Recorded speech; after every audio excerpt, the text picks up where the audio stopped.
Sorry, I got distracted. The chat is daring me to do something that now I can't do because now I'm talking, so I have to keep talking now. Hi, hello to anyone who's watching this. You're watching a game that was arranged through the Gauntlet, a community on the internet gets together and plays tabletop role-playing games online. Check them out, gauntlet-rpg.com. Oh, I need to take a break.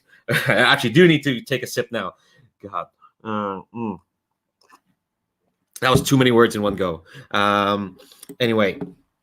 Find them as aforementioned. You can find the links down below. They do blogs, forums. They do a monthly zine called Codex where you get supplements to existing games and original games in itself. Also, there's the Hangouts calendar to which this game was arranged. This is session 10 of our Prospect Academy quarterly using masks, a Power by the Apocalypse role-playing game of teenage superheroes trying to figure out who they are through the messiness of life. And all right, the chat's telling me to slow down. Okay. Coffee is too strong. Thanks, Ludo. No. Okay, the chat's telling to speed up now. Anyway, if you're jumping in, hypothetical viewer, if you're jumping in into session 10 and it's a bit confusing, first I recommend you jump back to session 1 because it's all great. I'm not going to explain what happens here in the session, and also watch everything else. It's all good. And secondly, yes, this is what I do. I'm sorry. I'm so sorry. All right. Okay, so I guess I don't have to explain Prospect Academy. If you want to check out Masks, there'll be a link down below. Brendan Conway, published by Magpie Games. The Phoenix Academy supplement is on the Masks Unbound supplements, written by Chris Weiland. I will check that in the break just to be sure. I'm pretty sure it's by Chris Weiland. And yeah, last session was a bit of a humdinger. Nobody uses that word anymore. Except for me, and apparently the people I hang out with that's not online. Anyway, all right, let's introduce each other's characters and yourselves. I'm going to start with myself. My name's Leandro. Hi, use he, him pronouns. I'm excited and nervous. I'm not as nervous as last time, but still terribly excited. It'll be fun. All right, let's go left to right in the character keeper as always. Sorry, Ryan. Again, this is what you get. I have regrets, so I'm picking left column. Hi, I'm Ryan. I use he, him pronouns, and I'm playing Mary Landry, who is a she or they, also known as Image, uses exclusively they, who is the innocent and shapeshifter. Last session got into a fight with her future self, and it was exciting, and she's got a ton of conditions right now, so not doing super hot, but generally sweetness and light, and sometimes ripping off your face. Well, we're gonna have like a party to get everyone to get rid of some conditions, to the whole comforting, sporting, team move stuff. Everyone will have fun. Everyone will just calm down from that ridiculous party, and just calm down. Someone's making a sinister face over there. We'll get to you later, but for now, Sabine, tell us about yourself and your character. Hi, I'm Sabine. I use any pronouns. I'm playing the Serenade of Thorns, who use they, them pronouns. The Serenade is basically a cyborg.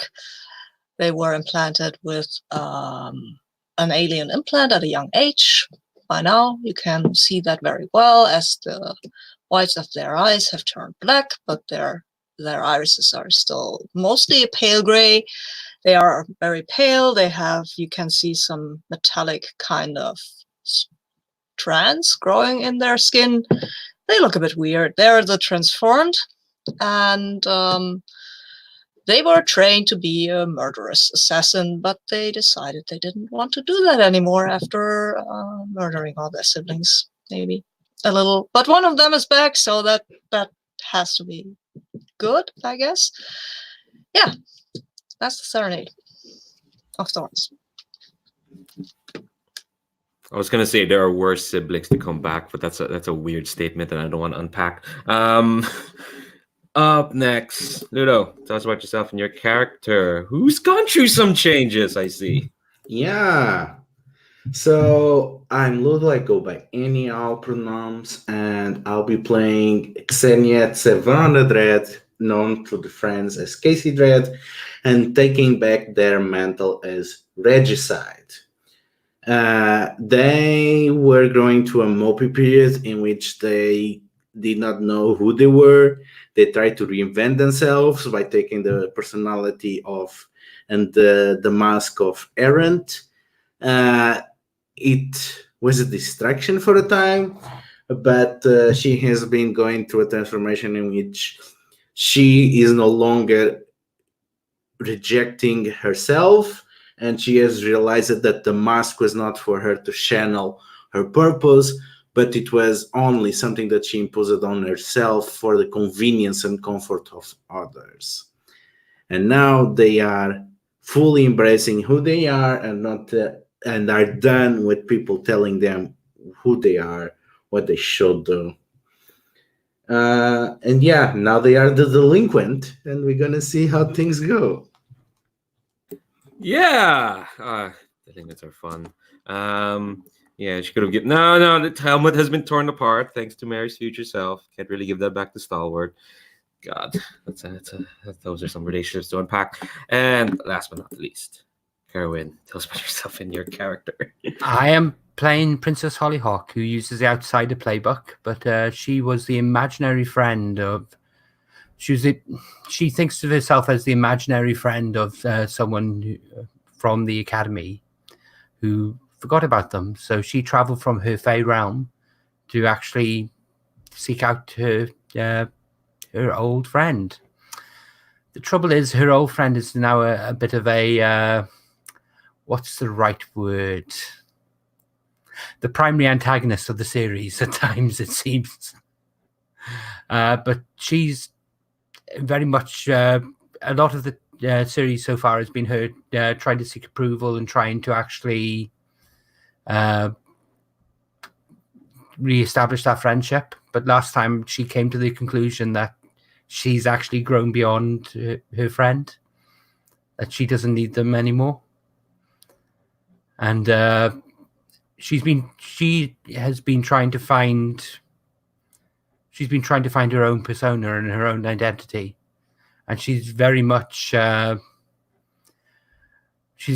wanting to be the hero of the story for a change. But she's taken that to be she wants to be the hero of the story.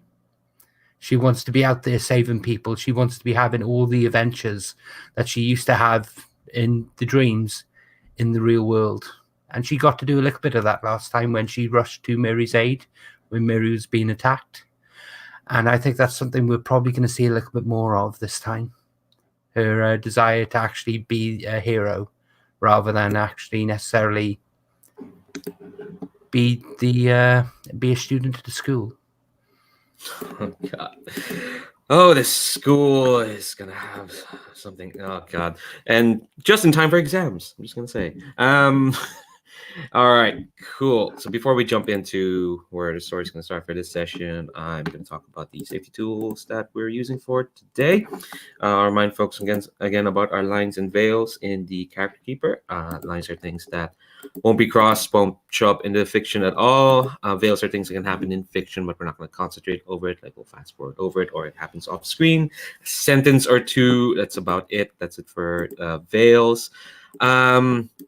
We're also using the X card for this session. Basically, if we do roll into a scene where folks feel comfortable for any reason, and any reason is perfectly fine, and no one has to explain why that is, and it could be anything, like a small detail or a name or just the general thrust of the scene. I might ask them. You can say you want to X card that either on the chat or on the video. Just make an X there. I'm gonna ask some questions on what's being X carded, but no one gets a question if it's played. If it's played, we'll roll back and try something else.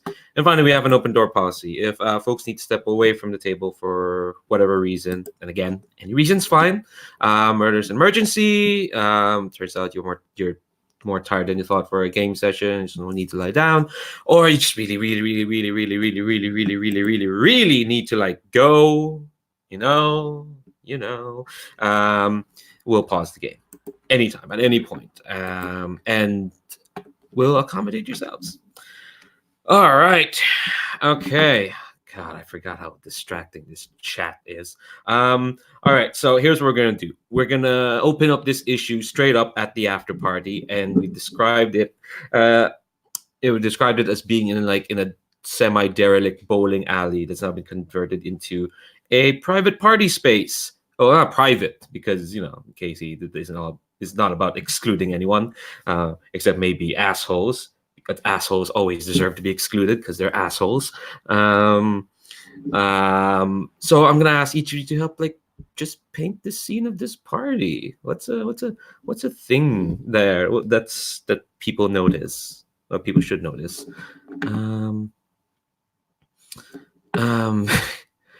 Sorry, I'm reading up in the chat. Oh God.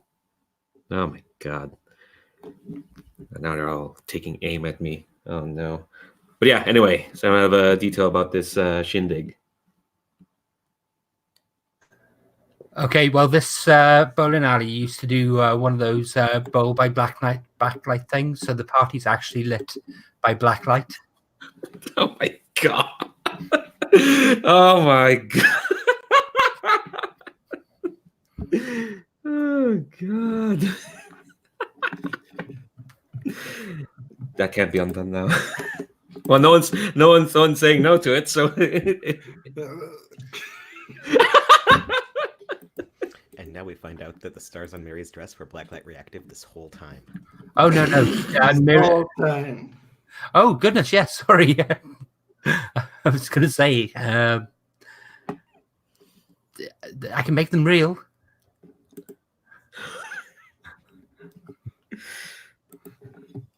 Please, no nuclear fusion here.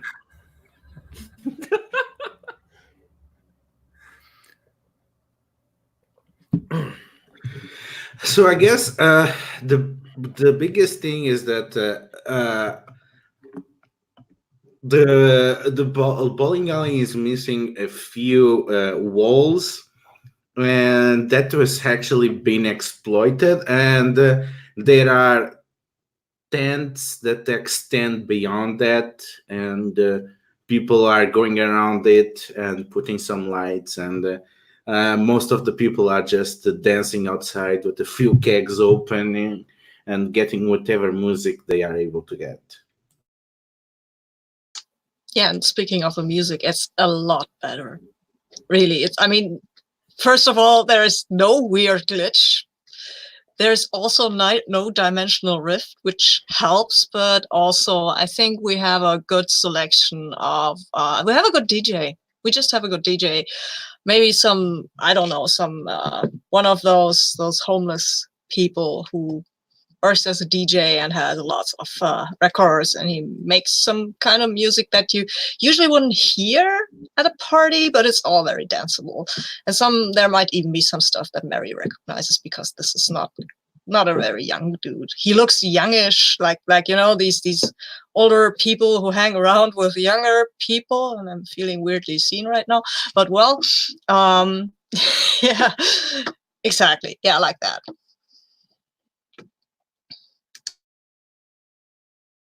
I was gonna ask, actually, Sabine, did Serenade end up inviting Ash and their band? Oh, sure, why not? Yeah, in case someone needed some Clash covers to be played live. Absolutely, I like what they play, mostly because I like Ash, but also because a lot of noise, and it seems like they enjoy it. Mary knows the Clash, so it feels included by having older music. Also, one part. Oh, sorry, Ryan. Go on. You were about to say something. You go. Part of this is an arcade from the. This is a bowling alley from, I think, the late 80s, early 90s. I think it still has a load of 1980s arcade machines actually around the place. Has Mary been to this bowling alley before? Mary has totally been to this bowling alley before, since it's from the 80s. It probably still has the same arcade machines, and one of them has her initials on it because she played too much. Nice. So what was the detail you're going to add, Ryan? Well, now I'll probably add that, like, on the Pac-Man machine or something, one of them has the initials, like, ML or actually like MAR or something. She tried to put in Mary and failed. Oh. But also, it's a neon party, and like Casey and people like Casey have been here, so I assume that there is some very glowy abolish ages stuff on one of those broken down walls. That's really cool. All right, so now we have the scene. Let's figure out where the people are. So so imagine this comic book. First page is just kind of like people setting up and whatnot. And we turn to the next page, big splash, 2-page spread, and you can see each of your characters, like, you know, in each like the corners of the 2 pages, like, you know, trying to traverse this fucking neon black lit, beautifully musically acoustic setting. So yeah, where's each of your characters? Like, when we kind of like open the comic book, and where they are in the party and what are they doing? I want to seek out either Mary or Holly. Probably Mary first. Mary's like Catch her. in our splash page, just coming into the room, but like regrowing her mask. Like some of her outfit may have been damaged in the fight, and she's just patching the holes because shapeshifter. Cool. Yeah, this might be. Yes, probably like with Stalwart in tow, because parties. Stalwart needs to go to parties. Mm-hmm. Before we get into any conversations, I do want to know where everyone is, and then we'll jump into that. So where's Casey in this party? So Casey is standing on the roof of the bowling alley.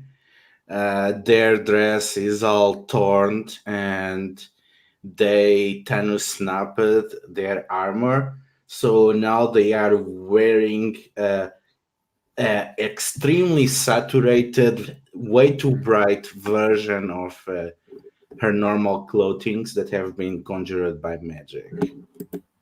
Ooh, fancy. And I'll say it now, you probably feel the wind around you get a bit cold, and we'll stop there for a moment. But where's Holly in this party? And what are they wearing? Holly's still wearing the princess's knightly armor that she was wearing previously, and Holly has encouraged some of the other flyers and some of the other people that can defy gravity to actually be dancing up around the glitter ball. In fact, Holly, with her ability to fly, she's actually dancing on the ceiling. Oh my god! Oh man. I wonder how many teens there will be down to get down to Lionel Richie. Can you even get down to Lionel Richie? All right, that's another question for another age. All right. So Serenade, all right. Oh, here's kind of how this party works, and I say how it's work as if there's like clocks and things to beat. Basically, any NPC you want to invite will be there, and actually that's it. That's all I've got. Any NPC you want to talk to will be there, even if they're even if they probably shouldn't be there. We'll just say your character or someone invited them. But yeah, another time. So Serenade, since you want to talk to Mary, why don't we get to that first? Yeah, I just want to apologize. Like, Mary? Hi. I feel I need to maybe apologize because I think I didn't know if you wanted your future self to escape. Mary has to stop herself in the middle of, like, as soon as Serenade approached, she was going to gush about how the metal stuff looks so cool under the black light. I mean, like, I know that's not your costume or anything, but it looks really cool. And into, like, oh.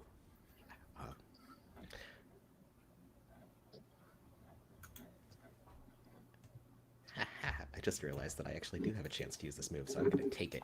Oh no. And Mary said, like, no, I mean, it's fine. And I went to attack them too. It's it's not like I was against stopping them, and that was really cool how you tried to stop them seeping through the ground, and I'm sorry that, like, future me tried to beat you up. I didn't want to do that. I know, and I don't hold it against you. I just I didn't know if you wanted her to get away to, don't know, talk her out of being evil or something. I mean, what I wanted to do was pull their stupid face off, but also I probably shouldn't have done that, so thanks for not letting me do that. They would have grown another one, it's okay, but still. Yeah. Well, that was some amazing fighting I saw you do there, I guess. Yeah, but I mean, you, not the other one. You, oh, damn it. I mean, they were pretty cool too, but I mean, like, cool in a gross way, so it cancels out.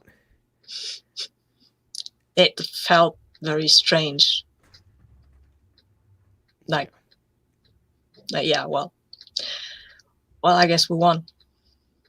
Yeah, and did. And oh dang, now there's multiple choices of move that I could execute. Oh no, I never thought I would have multiples. Oh my god.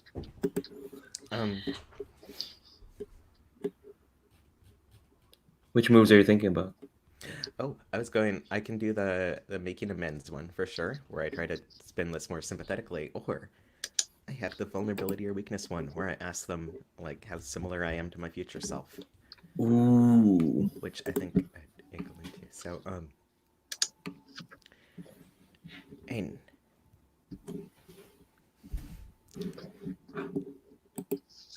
yeah, and thanks for being there. I knew that I could count on you to jump in.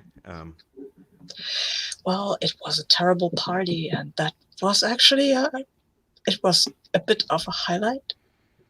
I guess I'm a terrible person, I guess, but I mean, I really want to do it at the party, but I know that parties aren't really your thing, so I guess nice that there was something else to do, even if that was fight a super villain. But I don't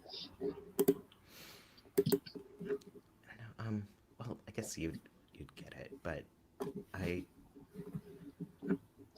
actually really kind of liked it. I mean, I know that I didn't do very well, but there's a part of me that was really relieved to just kind of let loose and try to, you know, well, she rip them was. into bits. I mean, she sabotaged your friendship with Zero G.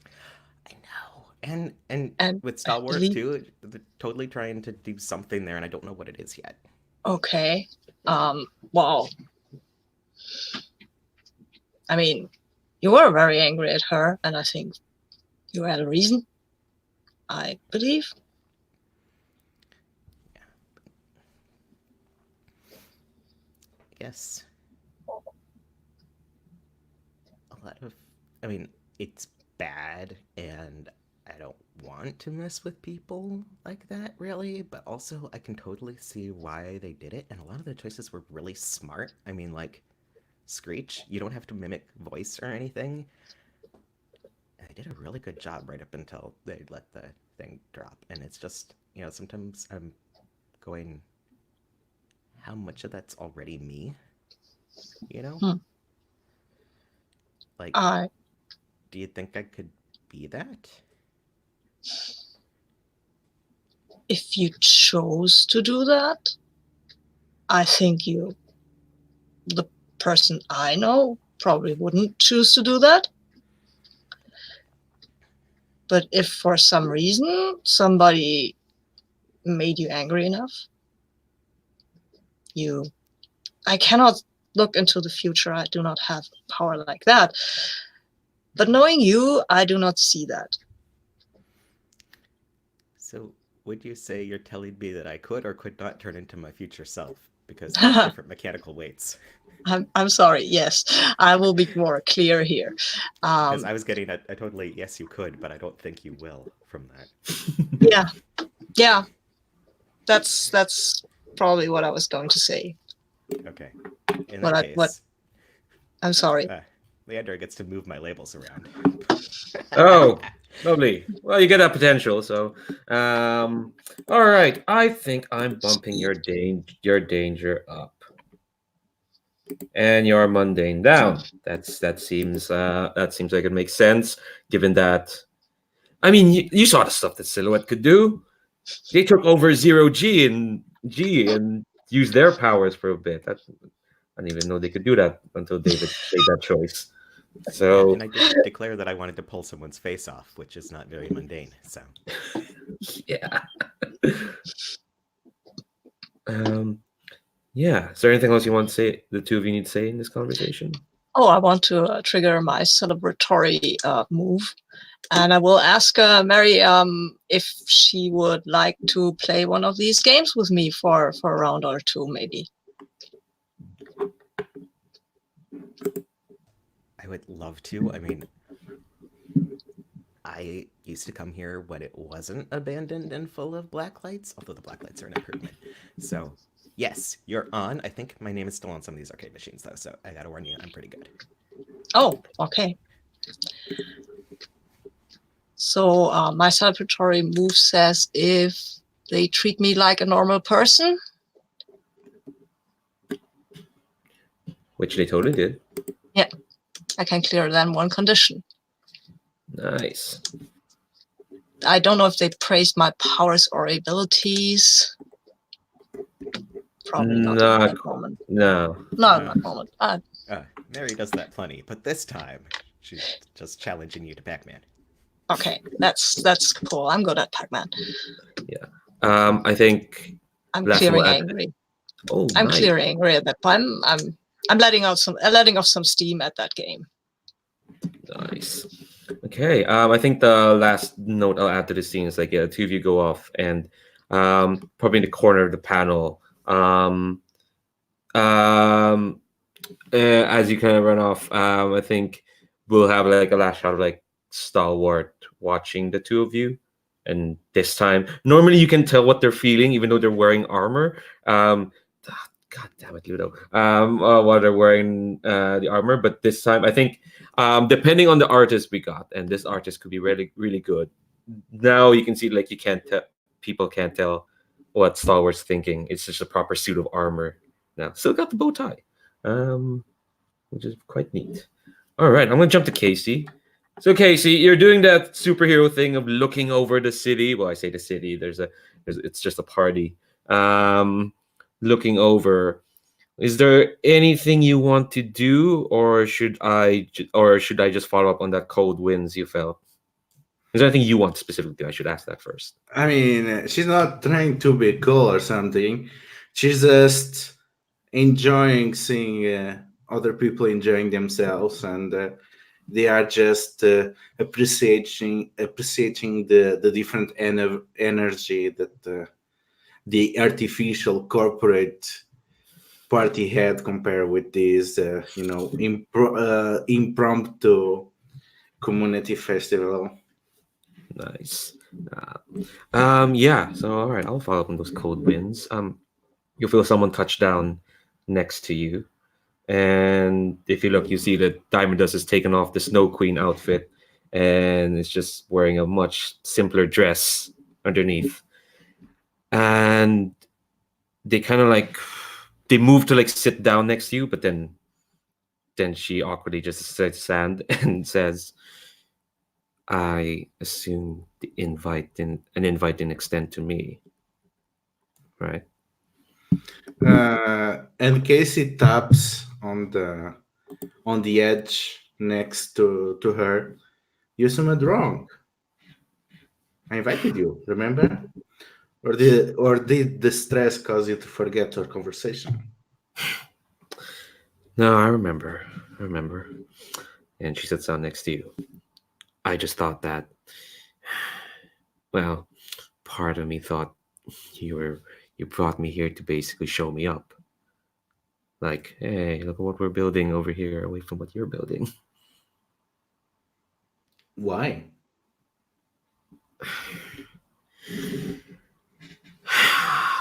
I don't know. just kind of started assuming that, I don't know. Clearly, you made this because in response to what I've been doing. So why the hell would I be invited?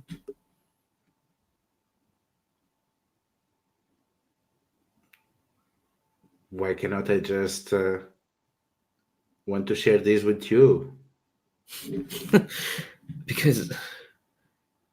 Because I just thought there'd be a long list of people you'd rather share this with. And if somehow I'm on that list, I would be like, priority would be way down. Like, come on. You've got friends and people looking up to you. Seriously? I mean, why would it have to be either you or someone else? You did not cherry pick who gonna go to the other party. I just wanted to share this with you, as I wanted to share with anyone else. What is so weird about this?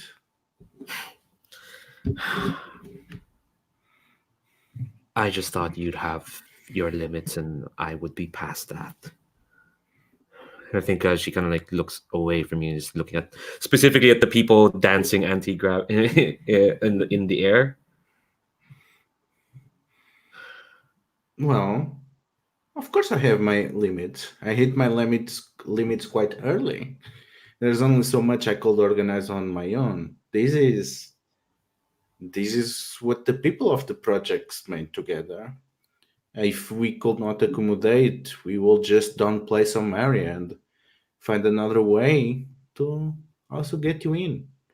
As long as you want to be here, I think we can make do. It might not be as fancy as your party, but we'll have a place here if you want it. This is a comfort and support, for sure. It's gonna be one of those sessions. It feels like. Yeah, but I'm still angry. Oh, you're still angry. Oh yeah. Wait, no. Which one affects comfort? and It was support? guilty that I talk of. Oh yeah. Yes. Angry affects comfort and support. Yeah, but 12 minus 2, 10. Hey! Oh God! Jesus! All right, the dice want you to reach out. So I think Diamond just kind of like yeah, that was Aaron. Yeah. It's kind of like curls up to a ball, and you can tell this is like the most vulnerable they've ever been. Even though she was ranting at you an hour ago that being vulnerable sucks and whatnot, but like you asked her to let her walls down a bit, and this is kind of like the moment. And she says like,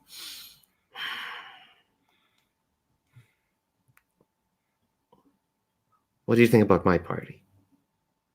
Be honest." I liked the parts of your party that were yours. I did not care much about the rest, sponsorships and obligations and whatnot.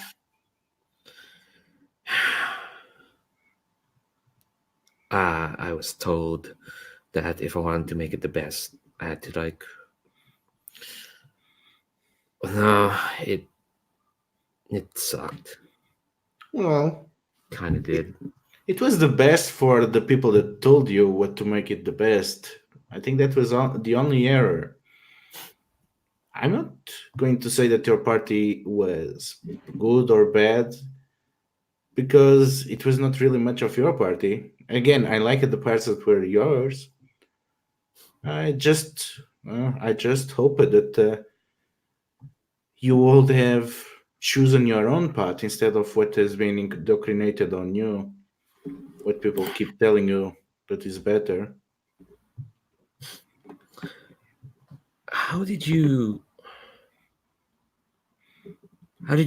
figure out for yourself what's good for you? Well, I spent all the time trying to find people that could tell me how to be myself, how to be Casey, how to be a hero, and it was not working out. And only when I tried to put a mask between me and myself and project my image there, then I could see that I was the first one to actually see me. And honestly, I would not have gotten so far without my friends. Even on my moments of doubts, they were the ones that supported me and nudged me and showed me what parts of me were good and were worth grooming. I It was just by the people that love me and that were patient with me as I went on and stumbled around as I tried to find myself.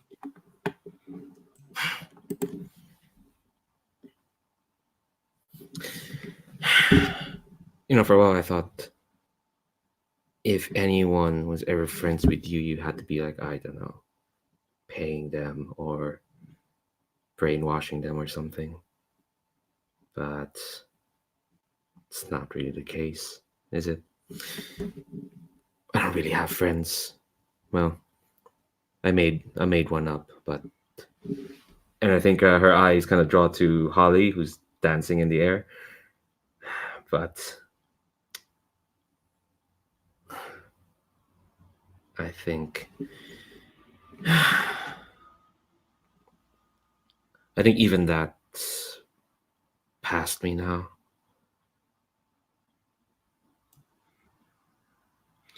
Well, I cannot censor you. This whole thing, this perpetual competition that they got their hooks deep in you, let me tell you. All this drive to always compete, always throw each other. That's exactly to isolate us, to prevent us from making friends. I don't think it's a problem of you. I think that if you get out of this system and its toxicity, we'll find that you don't hate yourself, and there are others that also don't hate you and are more than willing to share their lives with you. I think she gives you a look and kind of like shakes her head, but she's smiling a bit because you got a stupid number with that stupid, ridiculous high number, that comfort support. And she just kind of like shakes her head, but she's laughing. So it's like, you're ridiculous. Well, I am, but I'm myself, and I made this as silly, as ridiculous, as idealistic, as pointless, as wrong as you or someone else might think it is. It's me. And, well, I would respect if you don't like me being like this, but yeah, that's who I am, and I hope that there will be people that like me as I am.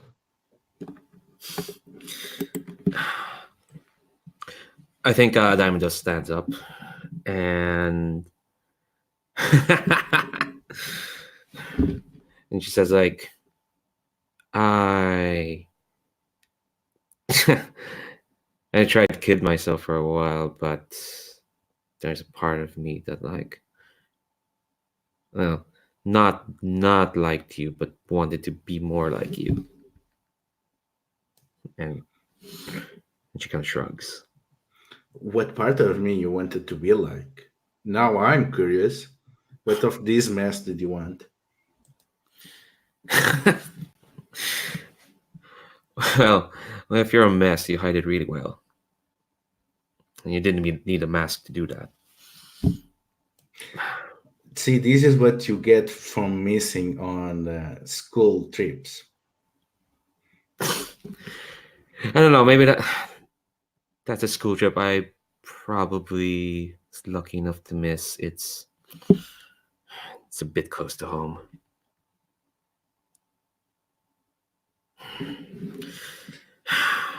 I think I'm tired, but it's a nice party you have here.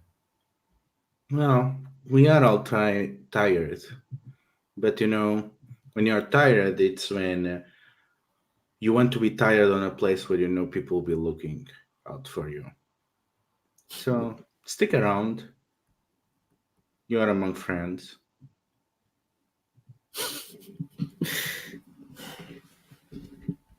I think, yeah, I think she'll sit back down there. So made her look a bit silly standing up, but she's gonna sit back down. And I think we'll probably have that beat of this like panel, just the two of you just sitting and watching the party for a bit. And cut to Holly, who's dancing up in the air, I assume. She's been dancing up in the air. She tries to go down and encourage people who can't actually fly to come up and join them. And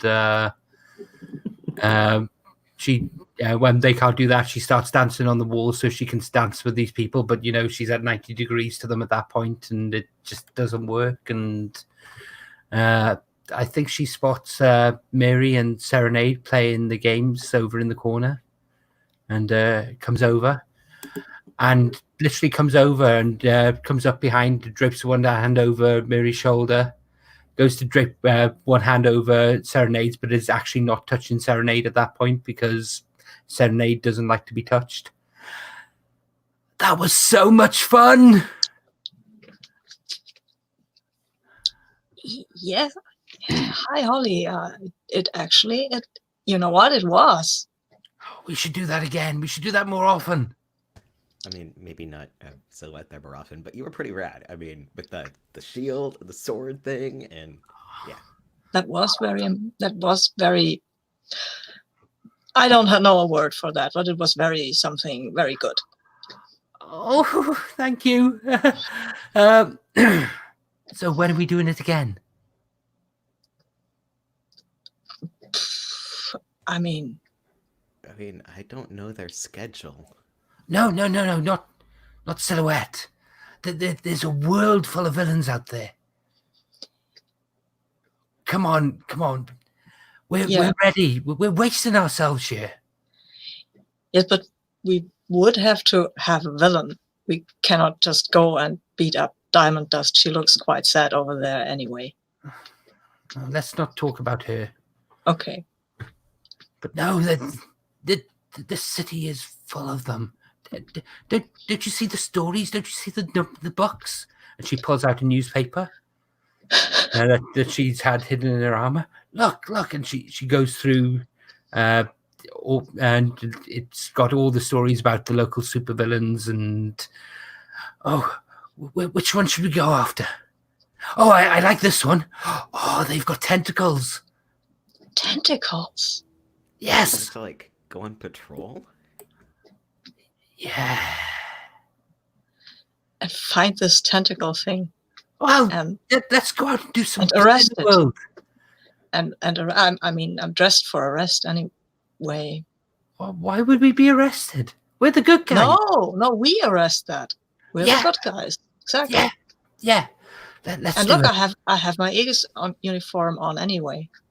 Mary just looks at her sparkly star dress like, I'm not really dressed for that, but I guess I could change.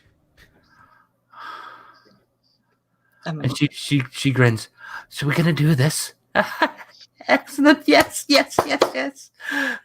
Oh, I'm up for going after a tentacle guy who is villain. Do you think Regicide wants to come along? We could ask her. What's up with that name anyway? I think her mother. Do I have to worry? No, her mother is an evil queen, so it's kind of, yeah. Tell you what, when we finish You're here, a princess. It's totally different. Is it? So maybe we should ask her, just to be sure. I figured that it wasn't. Fairy princesses are also a problem, or I don't know. I don't get Casey anymore. Well, we should spend more time with them. Come on. Yeah. So when we finish here, let's go out and find some crime to fight.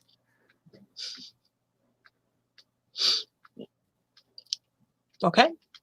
I'm always up for going and fighting And crime or anything. She is really. literally jumping with joy at this point.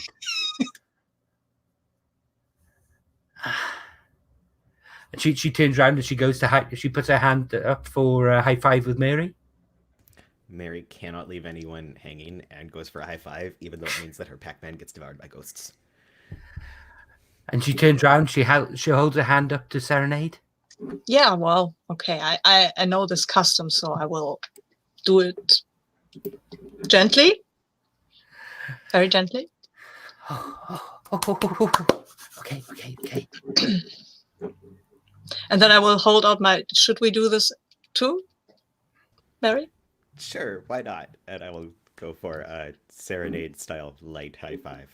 Okay. Very We cool. need a name. What are we going to call ourselves? I am the Serenade of Thorns. No. We need a name. Look. She flips through the newspaper and it's going on about all the superhero teams. And is there a Justice League analog in this world, or? Probably. I'm not sure if there's anyone in Prospect City or like that, because Prospect City doesn't have many heroes. We've been treating it as kind of like in the Masks world, like Halcyon City does exist, but they're up north.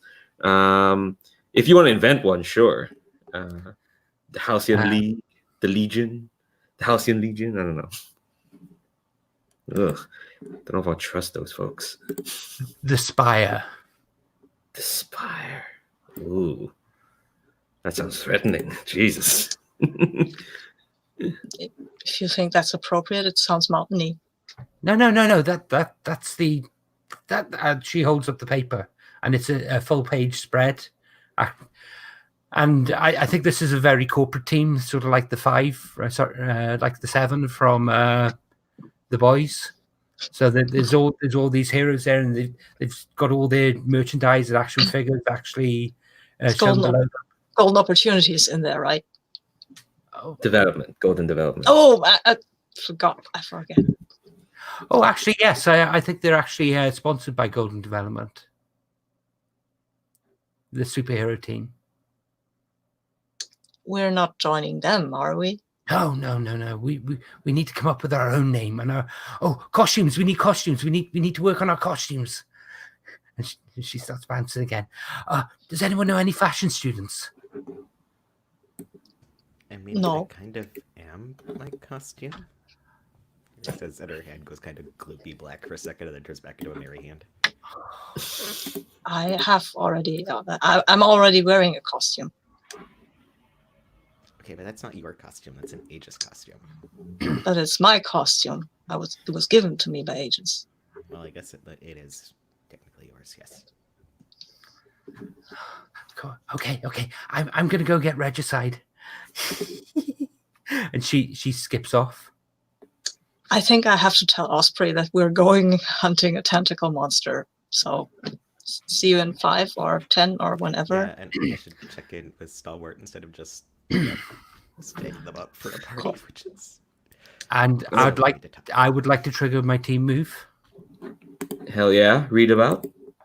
So my team move is when you share a triumphant celebration with someone, take influence over them if you show them meaningful affection, physical or emotional. They decide if it's meaningful. So who is this directed to? I think this is directed to Mary. It was meaningful to Mary for sure, but you already have influence over her, so you get to shift Mary's labels. And I'll take your mundane down by 1 and put your freak up by 1. Mary's becoming less empathetic. Oh no! She's being dragged into this barmy superhero world. All right, cool. All right, so we've reached an hour. Let's take a decent size break. Let's say 10. And then come back and we'll see if there's one last things to wrap up. If there are any moves people want to trigger, specific team moves. I think I missed yours, Casey. But yeah, or maybe we did or maybe we didn't. We'll see. If you want to trigger them now, it'll be fine. 10 minutes. Come back in 10, and then we'll see what this crime fighting spree looks like. Cool. BRB.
No, we're not fighting the anti-Sentai squid. You sent that off. You sent that squid off to space.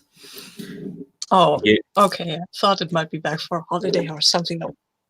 Yes. Well, that was another universe. Okay, well. okay. Sorry. Poor squid. I'm very glad that we don't have to beat that up. That was actually quite a nice squid. It was surprisingly nice. Well, it was nice to Miro because I think Miro was so nice to everybody. Yeah. Yeah. Well, Noriko would have tried to beat that squid up if her powers worked. She didn't need to be saved by her stupid jackass future self. It's fun playing the innocent. Is it fun, Ryan? Is what fun? Beating up Playing- squids?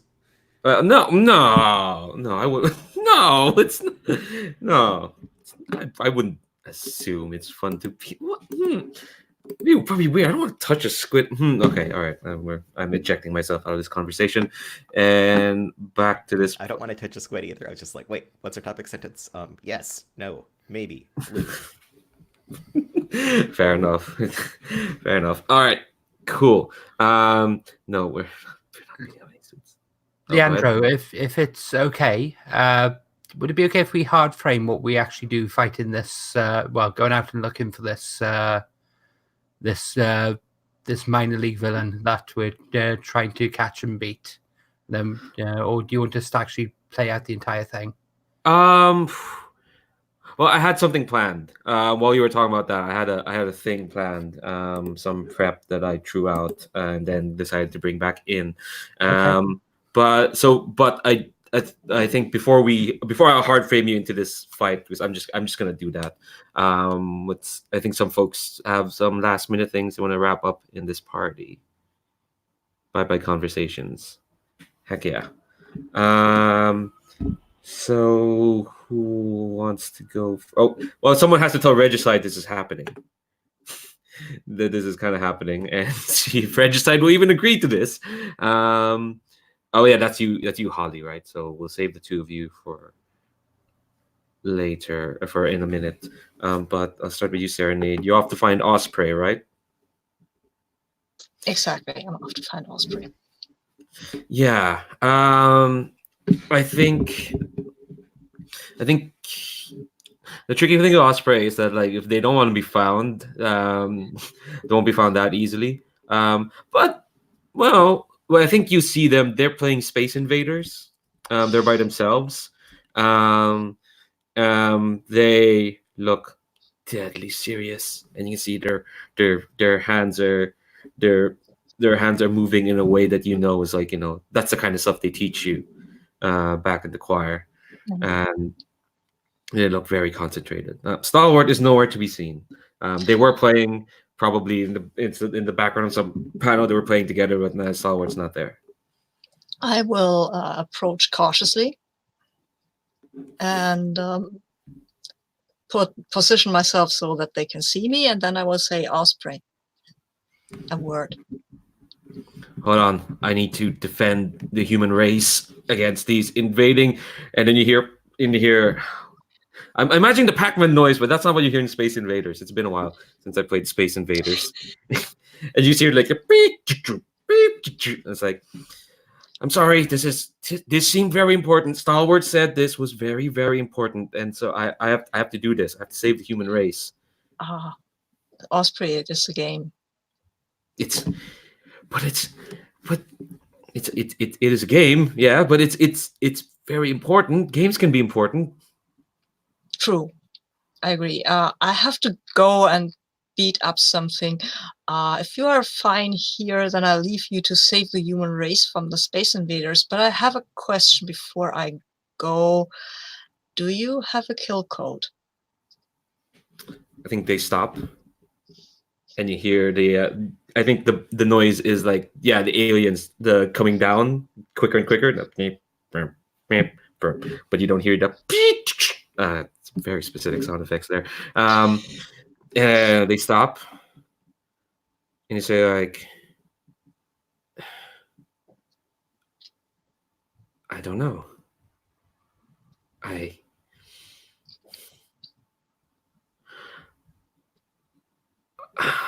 I thought there was for a time, but then I remembered what they were training me for, and I don't think. I think they look at you and say like, I don't know if they ever planned me to do anything other than die. Well, I don't know. I think I seem to remember these things were put into all the implants, but I think this is not the time or place to work this out.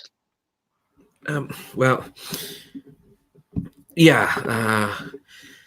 I'm sure there must be. I didn't try my hardest to try and find out. I had other questions to answer, really. I'm sorry. Yeah. Yes, I imagine so, but still, it weighs on my mind. It might be used against you. I understand. I mean, the choir's still out there, right? Exactly. And is there any more of us left? We need to talk later. Okay. But Okay. the Aria of Blades is still there, but she is imprisoned. Oh, okay. Well, is she still in prison? She seems like someone people should be sure that she's in prison. I write to her regularly. She seemed to be there last time I wrote her. Okay. Is she okay? No, of course not. She never was okay. Okay, that's fair. Okay, you do your thing. Can I ask for a favor? Yes. Could you introduce me to your friends? Yes, of course. Right now? Or No, right now, no. You've got your thing. Don't worry. I'm not gonna step on your thing. Okay, thank you. I will go and introduce him to Ash. So them to Ash, though. Yeah. You probably. Yeah. We probably won't play the entire conversation. I think you butt in as Ash is like angry, waving some drummer sticks at Paradox 4, and her bandmates are going like, "Dude, go off and go feck off and fight Picard or something." Her bandmates are backing her up. And Osprey's just like, huh? But yeah, I think you'll interrupt and introduce. Yes, I'll just say this is my sibling Osprey. This is Ash Hyde, my friend. Ash Osprey wanted to meet some of my friends because I have to go and do a thing. Can you maybe talk to them? Please? I think Ash is kind of like, yeah, just they're not. Are they from the future? Are they blaming me for some stupid grayed out future that I'm apparently gonna cause? I look at Osprey because that's something they have to answer, not me. I have no idea. Okay, all right. It's just that that's the fourth guy I've had to deal with in as many months. It's getting weird and annoying. But I'll trust you, Serenade. You've got some cool siblings and one very not cool one, but yeah, I'll trust you. Oh, damn! I just remembered that. Of course, Ash knows the Nocturne. Oh well. Yeah. She's met your murder sibling. Yeah, one of your. Oh well. They can talk about that. Yeah. I want to go and hit some squid. Hell yeah! All right, I'll cut to Mary. You're trying to find Stalwart, right? Yeah. You find Stalwart. They're nervously holding a red Solo cup near the drinks. They're talking to Screech. Well, they're standing near Screech, they're standing next to Screech, who's quite nervously like poking at a necklace around her. I think she's still wearing her weird No, she's taken off the plague mask, so you can tell it's her. I think she sees you coming. I don't know how you notice, but like both of them flinch, and they see you coming. And Mary kind of hesitates a step, but she's committed, so she finishes walking over. Like, hi, and oh my goodness, I'm so sorry, Screech. Are you okay? I think she nods, and then she reaches to pull out a wand, and then realizes something, and she starts kind of like nervously poking her amulet, and then she opens her mouth. It says like, "Yeah, I'm okay." Mary does a full-fledged, like, she's gonna get Screech blasted right before Screech says that.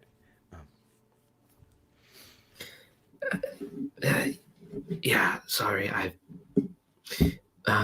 Holly gave me this necklace so I could help out, and I haven't used my voice in a while. Sorry, it sounds really bad right now, but it'll No, it's fine. I mean, if you'd rather wand, that's okay too. But cool. Like a holly necklace. no, it's fine. I just need to. I don't know how long this enchantment's gonna last, but it's nice. It's nice to hear my voice, even just tonight. Anyway, sorry. Last time I saw you, no, that wasn't the. I think she realized what you said. I mean, sort of the same. Last time I saw you, you were somebody else too. So, I mean, yeah, I'm really sorry you got pulled into that. And I mean, I know I'm not Silhouette and everything, so it's not worth that much. But yeah, I'm real sorry. I think she'll just like it's fine. I get it. You're not them. It's okay. It's okay. Really, it's honestly, it's okay. Then Star Wars just kind of like just standing there again, holding the red Solo cup, trying really hard to like not be. I don't know why the two of them decide to stand next to each other, but Is that enough to trigger making amends, maybe? Or am I not vulnerable? You need roll comfort and support. I think yes, absolutely. Yeah, there's no way I can pass a comfort and support roll, but it would be appropriate, I suppose. Yeah. Yeah, so I'm at -1. Oh shit! Weird. Which makes it a 6 exactly. Oh, buddy.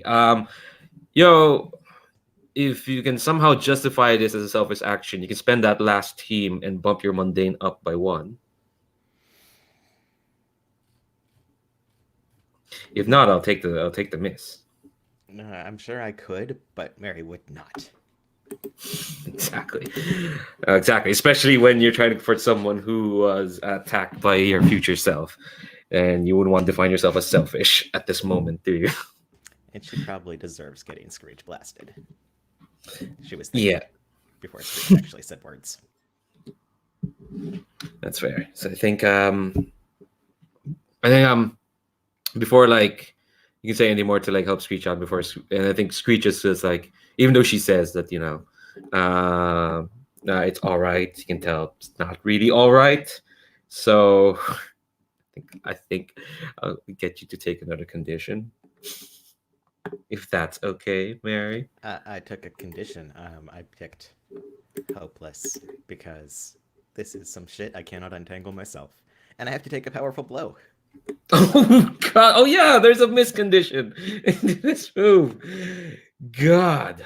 Oh my God, that's harsh. Yay! I rolled an 8. Okay. All right. Cool. So on a 7 to 9, choose one. Lash out verbally. I provoke a teammate for 2 foolhardy action or take advantage of your influence and pick a condition. Give ground. Your opposition gets an opportunity. I know how this will translate if you pick that. And or struggle past the fame. Mark 2 conditions, but that would knock you out. Yeah, I can't take 2 conditions, and I mean it would be funny if I just fainted right here, but I will give ground. Okay.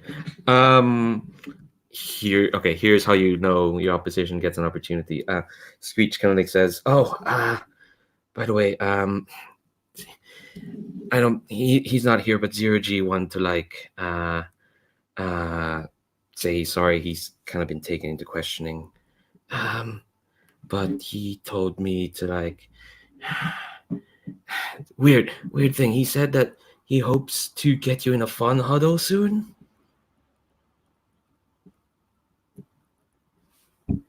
I don't know. I think that's a thing between two of you, right? And Mary just looks sort of like slightly blue screened as she's going, "That's a me term. That's a silhouette term. Oh, heck." I'm sorry. I think this is the moment when Stalwart finally tries to interject and says, "Oh God, I have to play two anxious people in a row." Thankfully, I have training in this. No, it's also like, is this the time to talk, Mary? I've finished off my drink. It was interesting. I believe that man there, Terry, and they point at one of Ash's drum bandmates, the one who has constructed a hat made out of red Solo cups. And they said like, oh, they recommended this cider, I think is what it's called. I'm not sure what's meant to happen right now, but there's a weird looseness. Anyway, is this when you needed to, Mary? Is this? Should we have this talk now? Yeah, of course, because she was drowning and she's been tossed a rope that is on fire, but it's better than the current situation. So yeah, I think Salvage says like, should we? I believe we should have this conversation in private. And they kind of turn to Screech, and Screech is like, it's okay, it's fine. I think I'm gonna. Oh, hey! And she tries to say hey, but it just comes out as a hoarse sort of whisper, like hey, and kind of like bounds off just a bit too quickly for your liking, Mary. And shudder. And so I was like, all right, okay. Could you come over here? And they'll take you to like you go outside, and you're like next to like the wall. There's nobody around in the street at the moment. Everyone's kind of like semi inside or spilling out on the other street. And they say like, first I want to apologize. I should have told you this from the start, but I didn't. Well, I did not know how you would react. I had made some assumptions, and I want to say I'm sorry for making those assumptions. Because the last time I saw you, last time I saw your face, it was back. What do you know of the Dread Queen?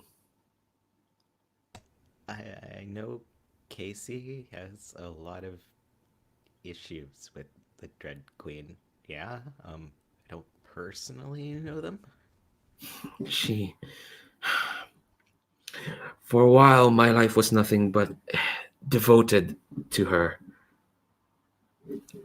Only recently did Casey help me realize that such devotion is misplaced. She is a tyrant amongst tyrants. But there was a time when I would do anything for her. And one of those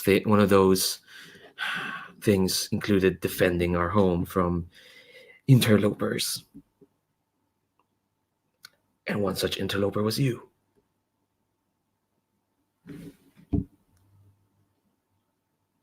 You were different back then. Not what you became, but still just fierce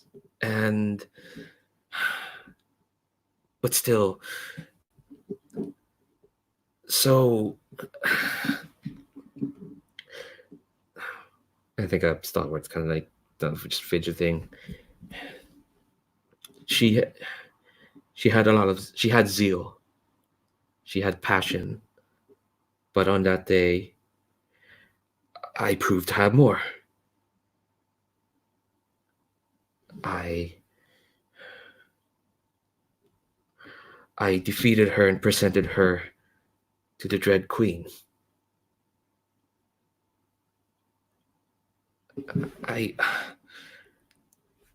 I'm sorry. I should have told you this. It's far too large a thing to have kept from you.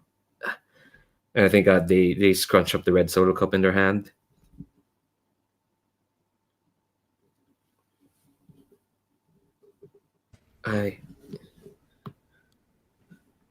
Yeah, how does Mary feel?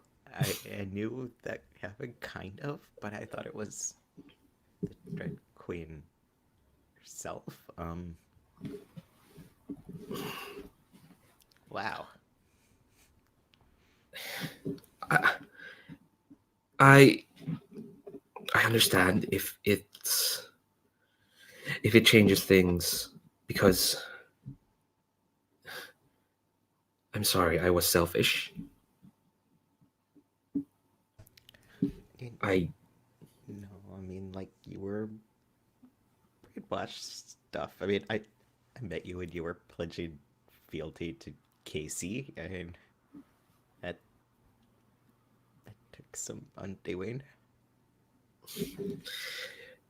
No, it did, but no, I meant I was selfish because I didn't want to tell you, because I enjoyed being with you.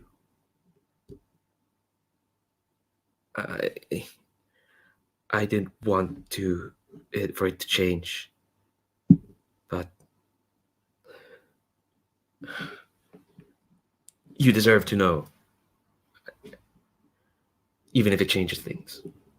Well, I mean, you didn't do that to me, so I mean, it's okay, I guess. Like, we both beaten up Silhouette, or I didn't really, but I mean, I tried a lot. But You fought valiantly. It's just that things, they were kept in the island for a while, and whatever happened changed them. And I believe part of, if I had not beaten her, then maybe they would have not become what they became, and you would not have had to face that. It's not wholly my fault, but I played a part in it, and if I cannot apologize to them, then I can apologize to you.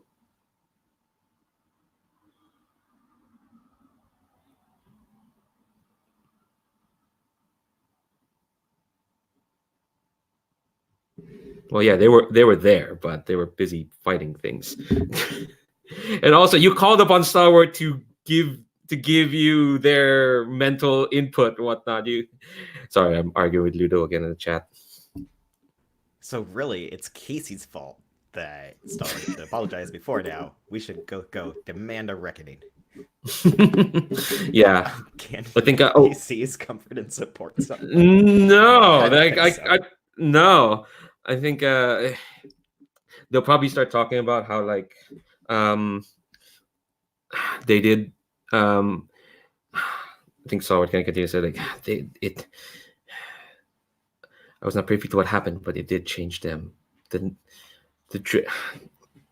Dread Queen sometimes keeps tabs, but when they broke free, the first thing they did was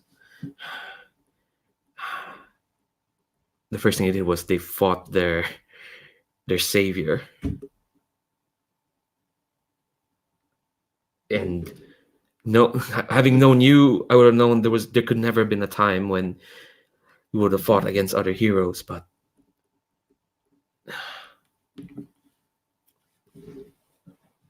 I'm sorry. I've made things awkward. I'm underlining another step in my villainous descent, because publicly battling another hero is one of them. Mm-hmm. And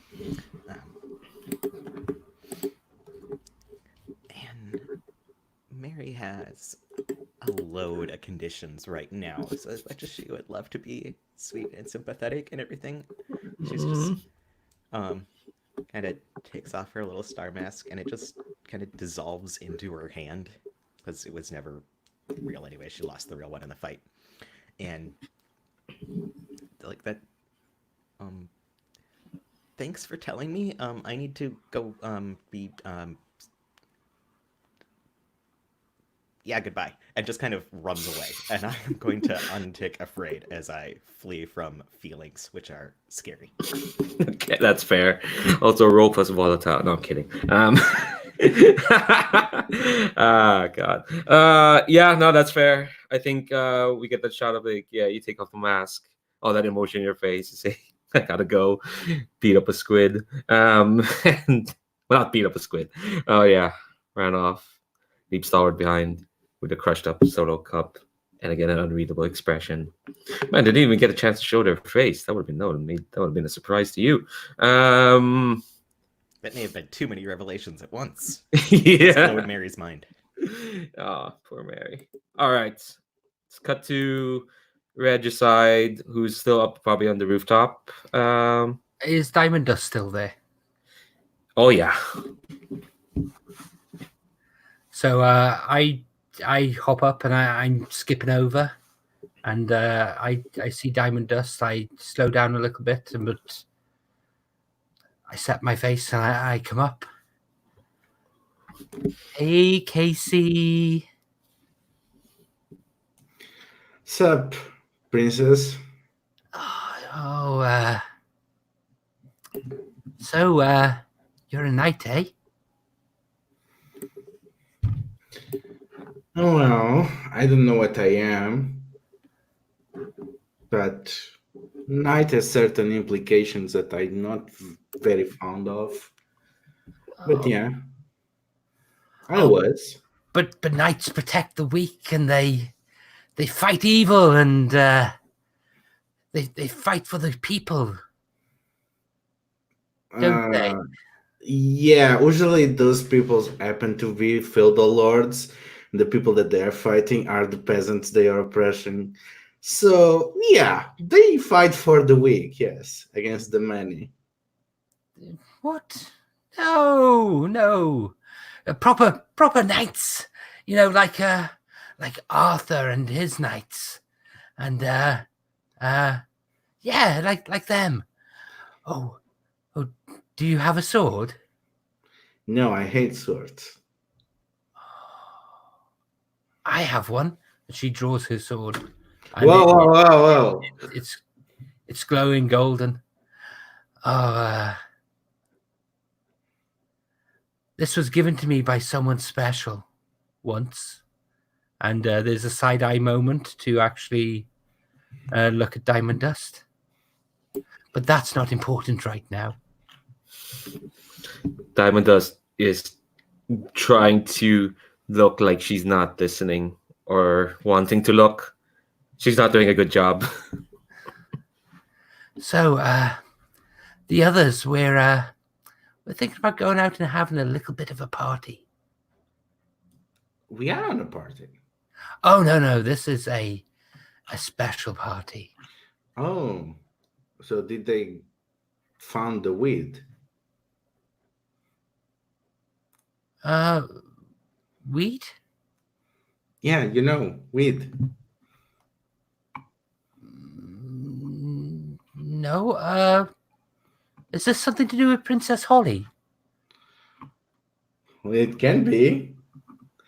But anyway, so that's not the case, then what is it? Oh, sorry, Princess Flower or whatever her name is. Oh, did you see her around? Oh, no. You know, a hollyhock's a flower.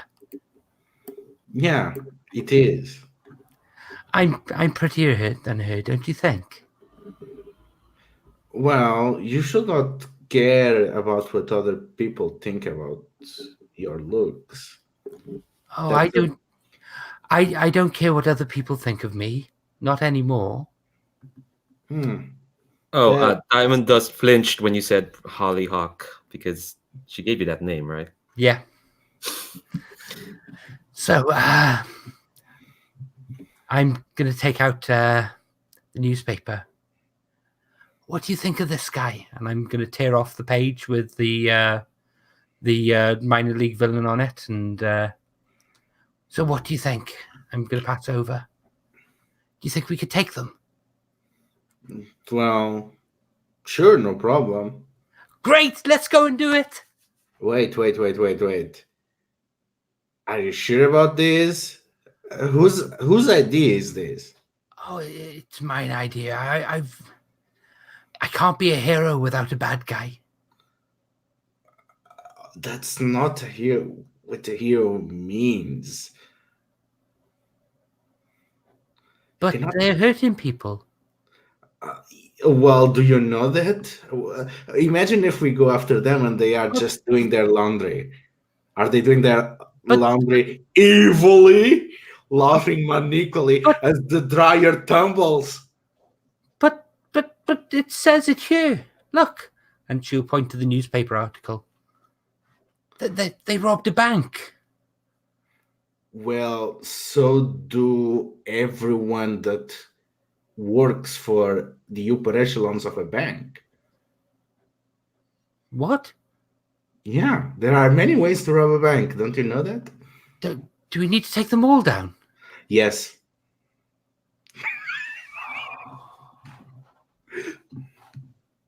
Okay.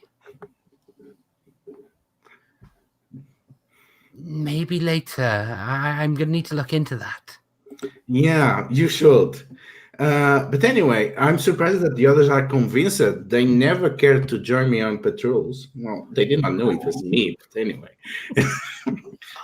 So you are a knight. You do protect the weak.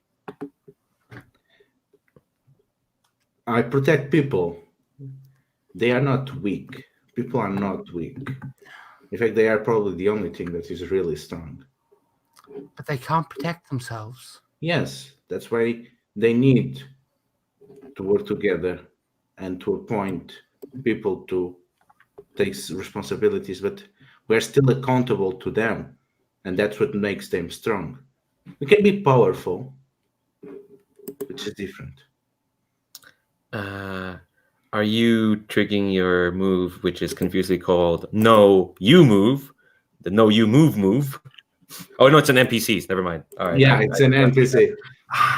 But then how did they? Oh yeah, mark condition. All right, I just got that. You think I know how to run this game? Anyway, continue. But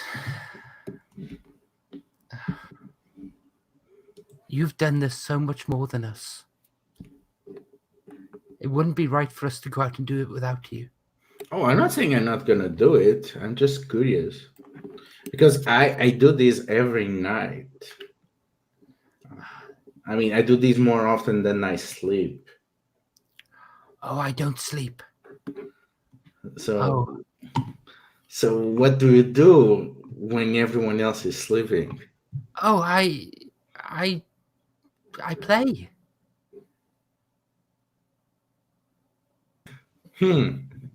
Well, anyway, so yeah, this is pretty much what I do. So it will be fun to have some friends around. What do you think about what I do? Do you think it's cool?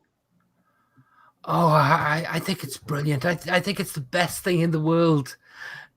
Oh, to be out there, to be helping people, to be a real hero. Oh, it's brilliant. A real hero actually goes out and does some good in the world. They don't just stand there and preen and lord it over other people. And again, it's a side-eyed moment to Diamond Dust. Okay, so I don't know. Okay, so this is triggering my triumphant celebration, and they said I was cool, so I gave influence to them, and they give influence to me. I think we both have influence on each other at the moment. Yes, we do. We also increased the team by 1. Oh, that's useful. So, would you like to shift my my labels first?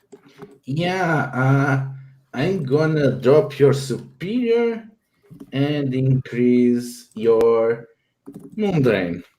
Because I think you are slowly getting used to this world. Okay. And I am going to. I. Hmm.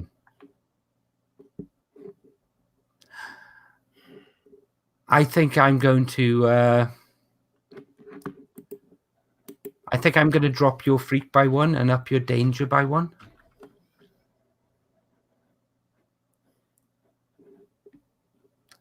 Okay. Well, a knight. Come be my knight tonight. Be everyone's knight.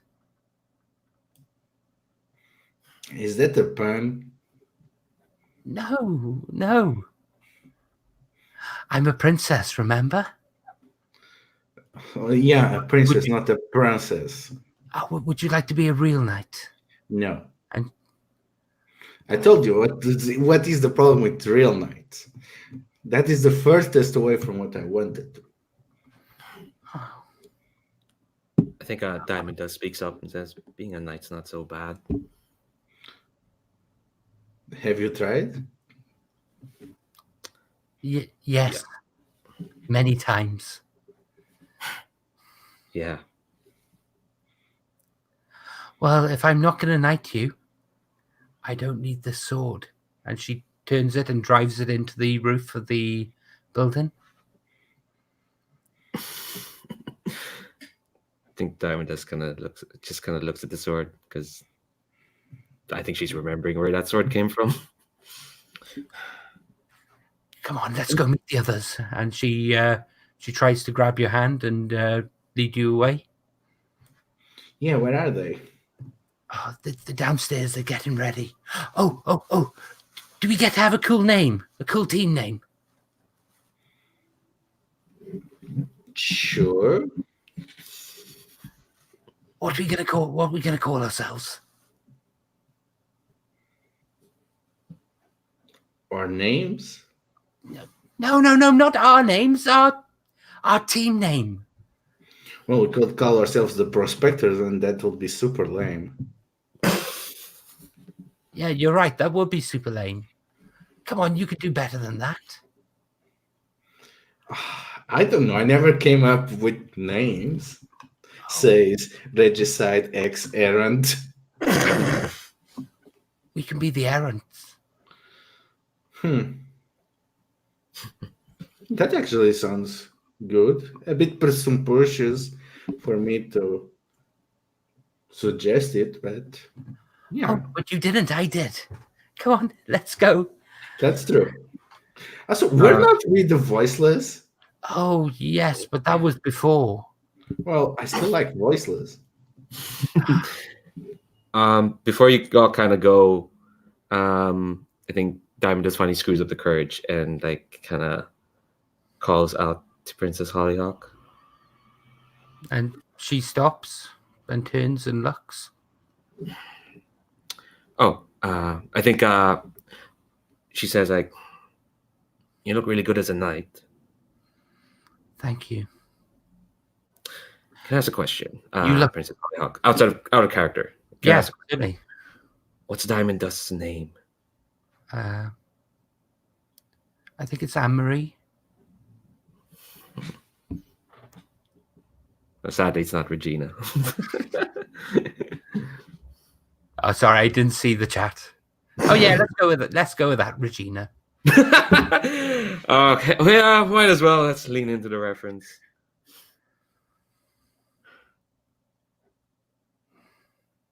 You looked really good as a dragon.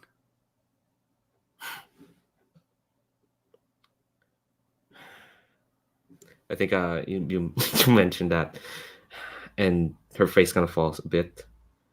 And I think as the two of you walk away, if you turn back, I'm gonna say there's a moment where like you'll turn back and you'll see that it's just like it, and and you don't see her flying away. But when you turn back, you see Diamond Dust is just gone, and just the swords there. I mean, there's nothing bad in being a dragon if that is what you are. It's not the problem being a dragon, it's what you choose to do while you are a dragon. I've just said Diamond Dust is gone. I don't know who you're talking to. I'm talking to Ollie. Oh, to Holly. Okay. As you're just walking down. Okay, cool. Okay, then. And I'll shift into a dragon, Oh my God. a small one. Okay. So there's this dragon knight standing in front of you now. Nice. All right. So here's what I do. We reach another hour. So let's take 5, and we're just gonna hard frame you to fighting this minor league villain. And I just decided to use those air quotes. Don't at me or something. All right, let's take 5. Be back, and we'll see where y'all are.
Oh yeah, like as soon as we get to the fight.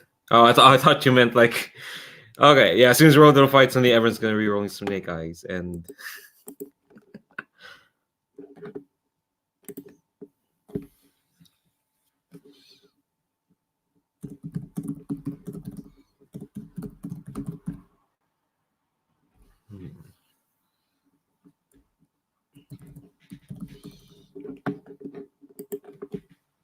all right. How's everyone doing? Is everyone still doing good?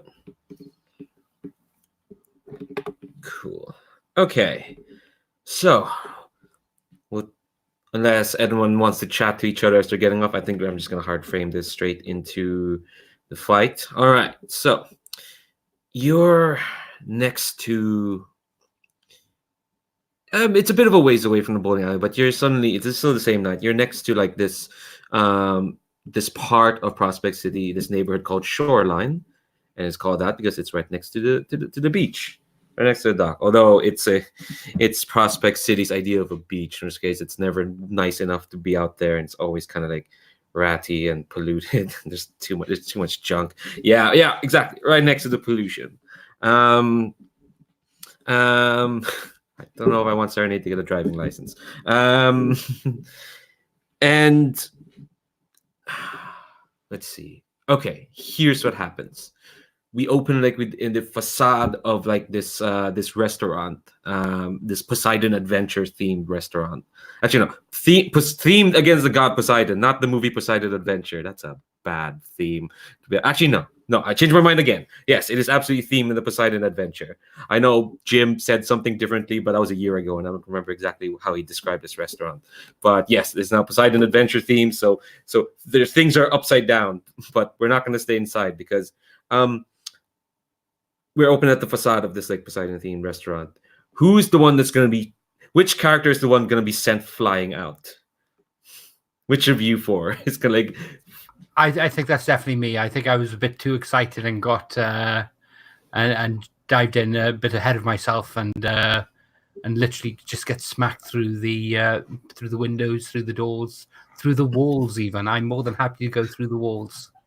Oh, this poor fucking restaurant. Yeah, it smashes through the walls, and yeah, I think you hear the proprietor just go, "Not again," because that. Last time this restaurant showed up, it was being destroyed by a bunch of robots, and the time before that, an RPG smashed against its face. Wait, is that the one from the first session I played the Serenade in? There were a bunch of robots, or were they? Yes. It is that restaurant, the Serenade. I remember that restaurant. I have fond memories. Yeah, actually, it was also there in the.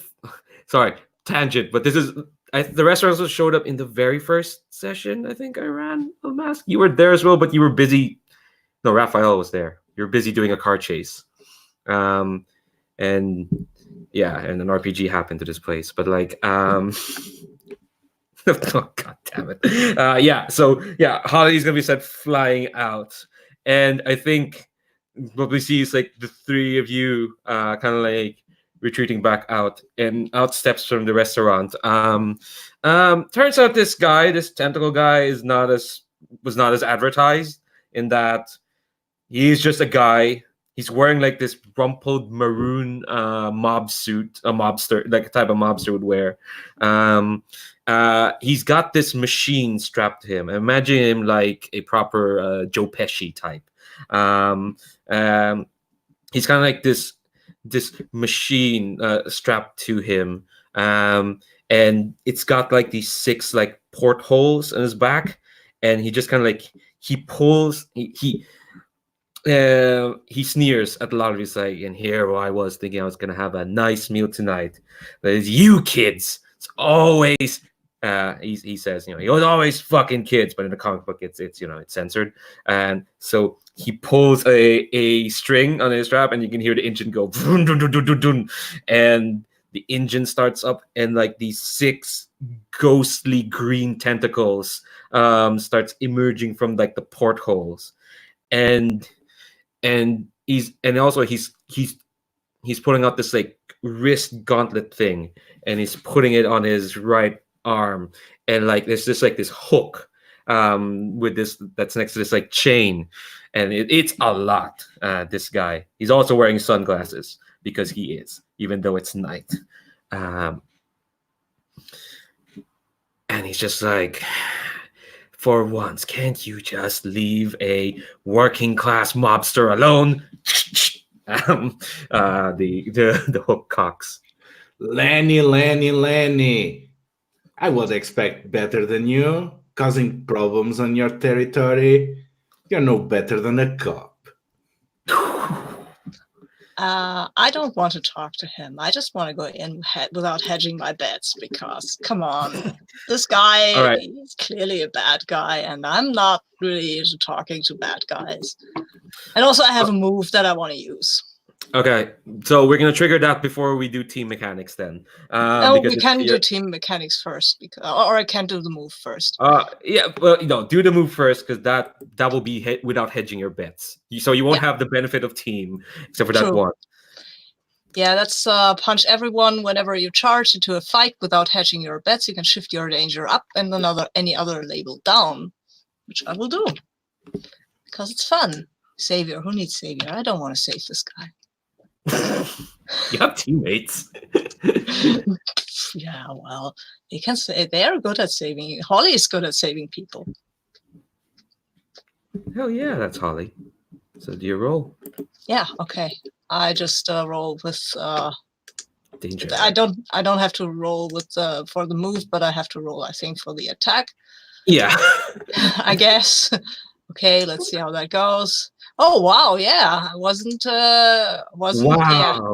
Wow, that's a 3, but I'm at 6, so maybe I can still use it. We still have some 2 team, right? You have one. Oh yeah, you have 2 team. Yeah. You can't shift your label up anymore because I your know. danger is at a 3. I don't want to shift my label. I just want to use some team just to. Does anyone want to help Serenade as they just kind of like jump in at poor Lenny here? I'm super angry, so I am down to just jump in. Okay, so first describe Serenade what you're doing, and then so Mary can describe how she's helping. What are you doing, Mary? Yeah, what I want to do is I think this guy has this thing at his back, has this machine thing. I think that's a machine thing. That's got to have a weak point, right? So yeah. Yeah. I want to go and jump over him, take one of his tentacles just for balance, and then get down behind him and just punch his funny-looking machine thing. All right. So here's where the failure will have been, and then Mary, you can jump in. You jump over, and it kind of looked like you avoided the ghost tentacles, but what it really was that they de-solidified for a moment. And when you kind of jump in the back and go, haha, about to beat up the machine, then there's 6 tentacles. The lower ones kind of like solidify and are about to smack you in between them. So Mary, how are you helping?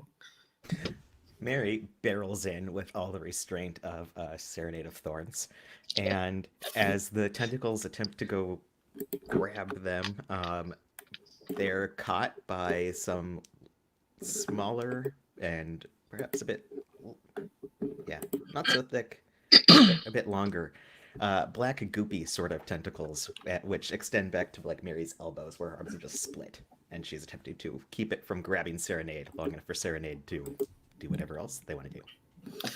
Hell yeah. So yeah, that bumps you up to a 7 then.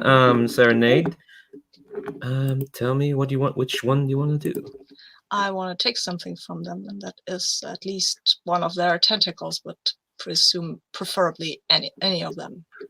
All right. I think you're gonna take 2 out. So what this looks like is, I think you punch into the machine and you let the Serenade, the implant, kind of like, this is instinctive now. I think you just like you pour in a bit of that Serenade's power, and I think it shorts out 2, so the middle ones, so they kind of just flicker off.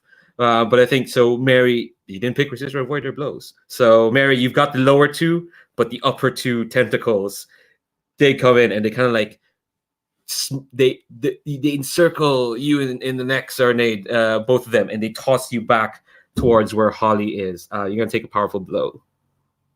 I can hopefully roll as badly as before. Let's see. Oh well, it's a 6. I have one condition, so it's a 7. Oh, Or wait, do we do the add conditions? yes, it's roll plus conditions. Oh, okay, cool. Okay, so it's a 7. Lash out verbally, give ground, or struggle past the pain. I think right now, lash out verbally, provoke a teammate to foolhardy action, or take advantage of your influence. Provoke a teammate to foolhardy action. I like that. I will call out to Mary. You can take him. Go ahead. I always forget if this means you actually have to roll to provoke, but I think you do. Yeah. Okay. Yeah. I don't know. Okay. I'm gonna double check that, but I'm gonna say yes just because I. Okay. Yeah, that's totally fine. I roll with superior, which I've just pushed down. So. Do you have influence over Mary? Of course I do. So that's a +1. Damn. I've got a 6, 7, 8. All right. So on a 7 to 9 for a PC, choose one. If they do it, add a team to the pool. If they don't, mark a condition. Which one? I assume. I shouldn't assume anything. Which one would you pick, sir? If they do it, add a team to the pool, of course. All right, cool. So before we jump to Mary, I think now it's time to build. You've entered battle against a dangerous foe, clearly. So, all right, let's go over the stuff. When you enter battle against a dangerous foe, add 2 to the team pool. I'm gonna do that. So you're now up to a princely number 4. Who's the leader? I think this is my idea. So in this instance, I think I'm probably the leader. Yeah, normally it says Serenade, but this is Holly's show. All right.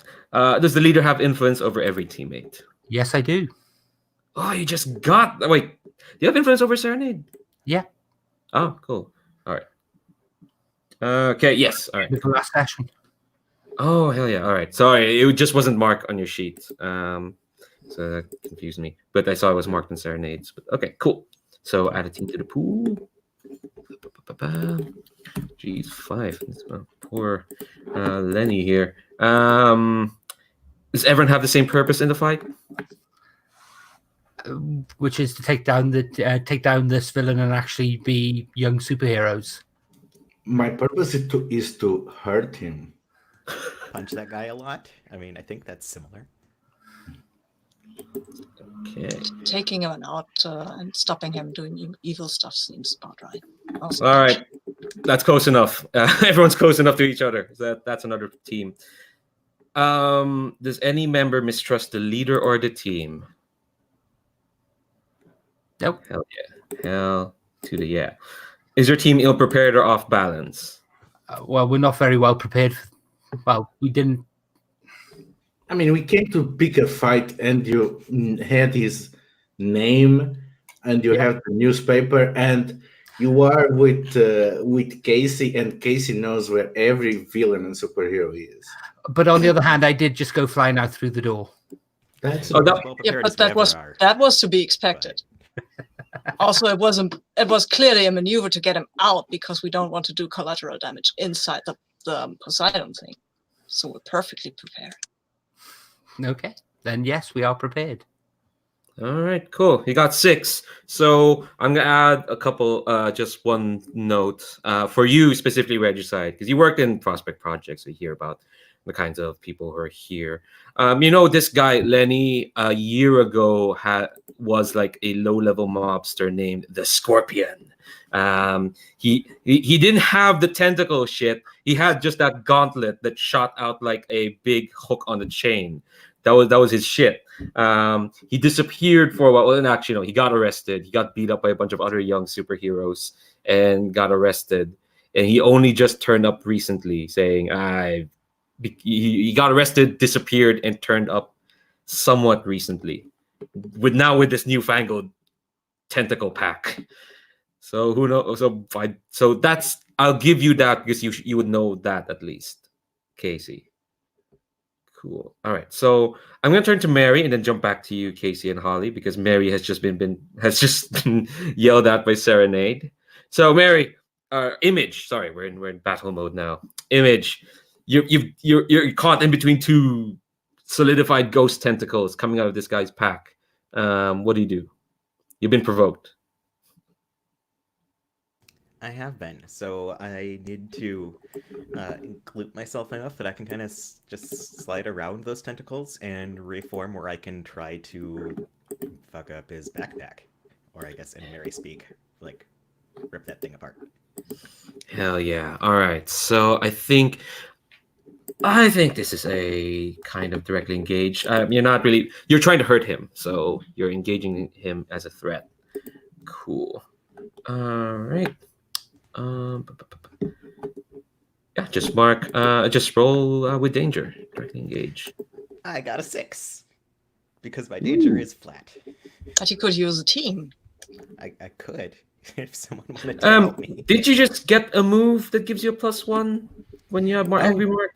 No, that's to unleash if your I'm power. unleashing my powers. Ah, damn. Well, if I'd seen that, I would Yeah, have told you because to unleash your I'm powers. goopier when I'm mad. Who's helping, Mary? I am.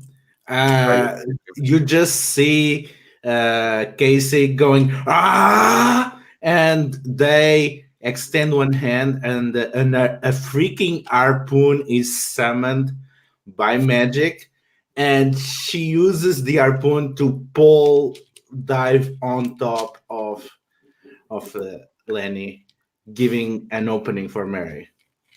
Hell yeah. Choose one, Mary. Image. One from the list. Well, I'm going to create an opportunity for your allies, hopefully by messing up his backpack thing long enough that someone can get close enough. Yeah, I think in the combination of the fucking harpoon. So here's what happens: you toss a harpoon, and one of the two upper tentacles managed to grab it in midair, and Lenny just like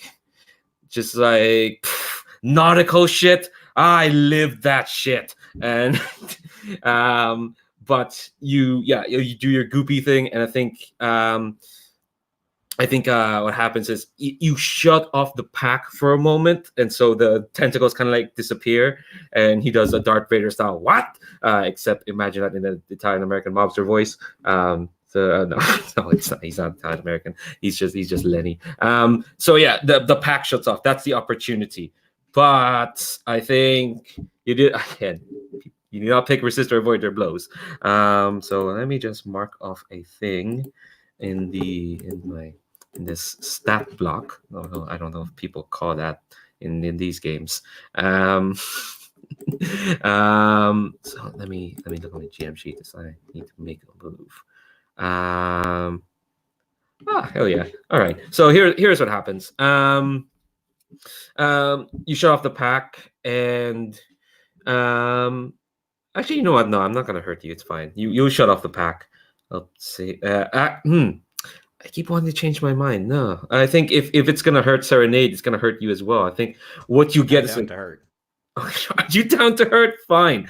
I think you leave your gooey hand self inside it just a bit long to like trip something, and what it'll do is like the pack shuts off, but like the two portholes at the bottom, the one that Serenade didn't disable, they line up and just shoot out a green tentacle, smashing right into you.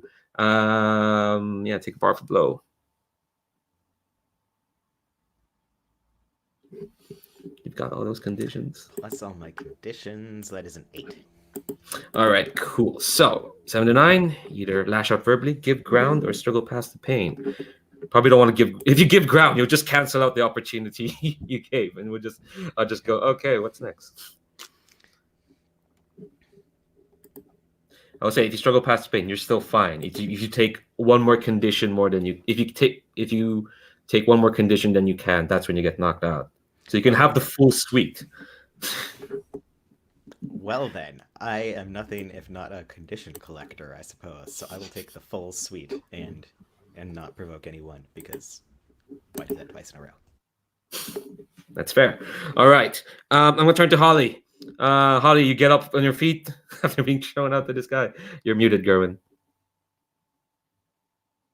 I'm still the Draconic Knight. Hell yeah. Not gonna take that away from you. Oh, nautical things are your thing, are they? Oh, I've got you. I've so got you. And I start running. I start going down on all fours, running forward. I jump into the air. And as I jump into the air, I turn into a giant squid and envelop them. Oh my god. Oh my god. Well, sorry, I turn into a giant octopus and envelop them. Okay. This is an unleashing your powers. But Sure. Oh, the octopus is wearing a tiara. for fuck. Unleash your power. Oh, I don't seem to have the roll for your party. It's Oh, on the sheet. It's on the character keeper somewhere, isn't it? Yes, it's to the very right. It's right next to yours, actually, at the top. That's where the team is as well. But I put it the. Yep. Sorry. There No we worries. go. And oh.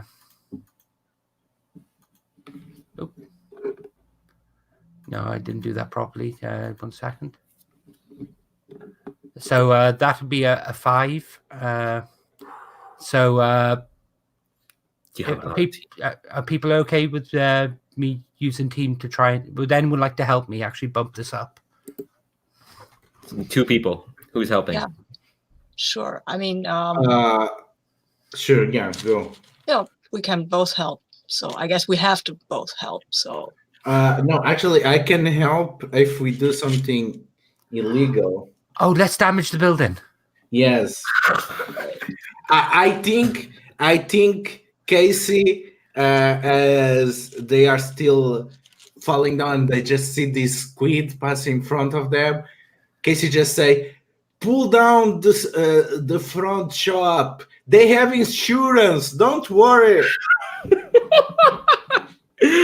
I don't know if a shop that has been blown up by an RPG and then robots would still have insurance. But then again, you live in a superhero city. I was going to say they must have superhero insurance somewhere along the lines. Also, if they don't have insurance, there's no way that they will have reopened this many times. That's true. That is very true. All right, cool. So yeah, I'm as I'm throwing myself, the tentacles go up. They grab hold of the tables that are on the ceiling to actually swing in, and the distance that I wasn't going to quite make, I swing over. But as I swing, I basically tug, and the weight of the squid pulls sections of the ceiling down. Yeah, and yeah, that's gonna do it. Princess Tiara Octopus, along with Squid. I assume Mary's getting out of the way. It will fall on this guy, and he just looks up, and okay. Here's the thing: you would think that comedy mobster guy would have like an oh shit moment, but when he looks up, he just looks like his face kind of just goes blank, and then boom, all the octopus in the world falls on the guy, knocking him out. And now there's an octopus on the premises. So yeah, when an octopus attacks something, it basically its tentacles go around and basically forms a ball around it. Yeah. So I'm this. The tentacles are swarming around him, and I turn around and I look at everyone, and the octopus looks excited. His sunglasses have fallen off. You just see like Lenny's face. His eyes are open, but like his face is like weirdly blank. I think I want to assess the scene. Oh, there's a move for that, right? Yeah, you just assess. Yeah, assess the situation. Yeah, roll plus superior. Oh. Okay, let's do that. Something is weird. No, I've got a 6, so that's not very assessing. You have a lot of team. Who wants to help team. Serenade assess? No one? All right, no bad thing's gonna happen. No. Cool. That's cool. I get an XP. Okay, all right. Sure. No one really wants help. I mean, it wouldn't be that hard. Okay, fine. All right. Cool. No, it's okay. I want that XP anyway. Okay. All right. How are you assessing? How are you like looking through? Yeah, like the usual way I'm extending my senses. Like my hair starts getting out of my braid, and then there's this weird kind of halo of hair. It looks like that now. Just to sense energy and stuff like that. But there's lots of energy flying around here with Regicides and her harpoon and Holly and their octopus and Mary and their transformations. So maybe, I don't know. Okay. All right. Here's what happens. You try to like sense your mind, and as you send your mind out, it's a thing you know how to do with Serenade. Here's what you get. You feel this like horrible you're gonna take a powerful blow, because here's what happens. Cool. You send out, and you feel this like horrible, empty, black, oily feeling coming from Lenny, and you've felt this sensation before. Don't worry, it's not them, but you recognize. Okay. You recognize that this guy has been visited by some aliens some parasites you were very familiar with. And you're gonna take a powerful blow from having experienced your energy again. I don't care. It's a 4. I'm at a 4, so I'm standing my ground. Hell yeah! I mean, come on. You've dealt with them boys before. What aliens are these? These are the suits, right? Yeah. Okay. Yeah, you feel that explains a lot of things. Yes. Okay. Thought they were gone. Yeah, I'm not saying that they're back, but like you can tell this guy has been touched, because like as Princess Holly is holding it, you can tell suddenly all his character, his bravado is gone. He's suddenly just like blank stuff. Yeah, he's someone who's been eaten by the suits, and you've seen that before. Oh yeah, right. I remember that. That was ugly. You're muted, Gerwin.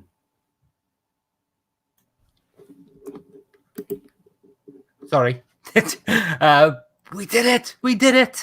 And the squid will get up and push themselves up into the tentacles, and look around and basically reach up and drag down some of the fishing nets that they use to adorn the place, and start wrapping him up. I will step back, and I will make a phone call. Mary, Casey, what are you up to?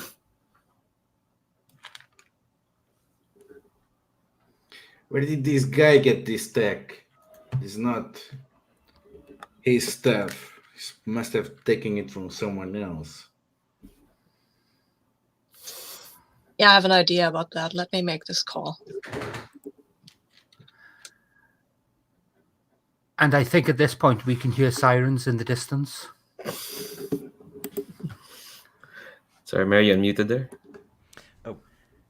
It was between the, yes, we should figure out where he got his tech, and also, oh, hey, we should be not here right now, because we saved the day, but also they may want to ask questions about the building falling over. Yeah, at this point, point, like, away? We could go away. Yeah, I think, the proprietor of the Poseidon Adventures restaurant is just like, they've already got like a broom out. And like, oh no, and I think it's the she. If I remember correctly, she sees the squid. It's like, oh my god, I need to get out of Prospect City. And yeah, all right. Well, where are you folks back? Are you going back to the party? I'm not leaving. I'm staying there. I'm calling Aegis in. Casey is leaving. Casey does not want to deal with this aftermath. She's too afraid for that. Yeah, Mary doesn't really want to deal with aftermath looking like her supervillain future self, or looking like regular Mary, and picking a different face is too much bother, so she will accompany Casey. I look between the two of them. Okay, go.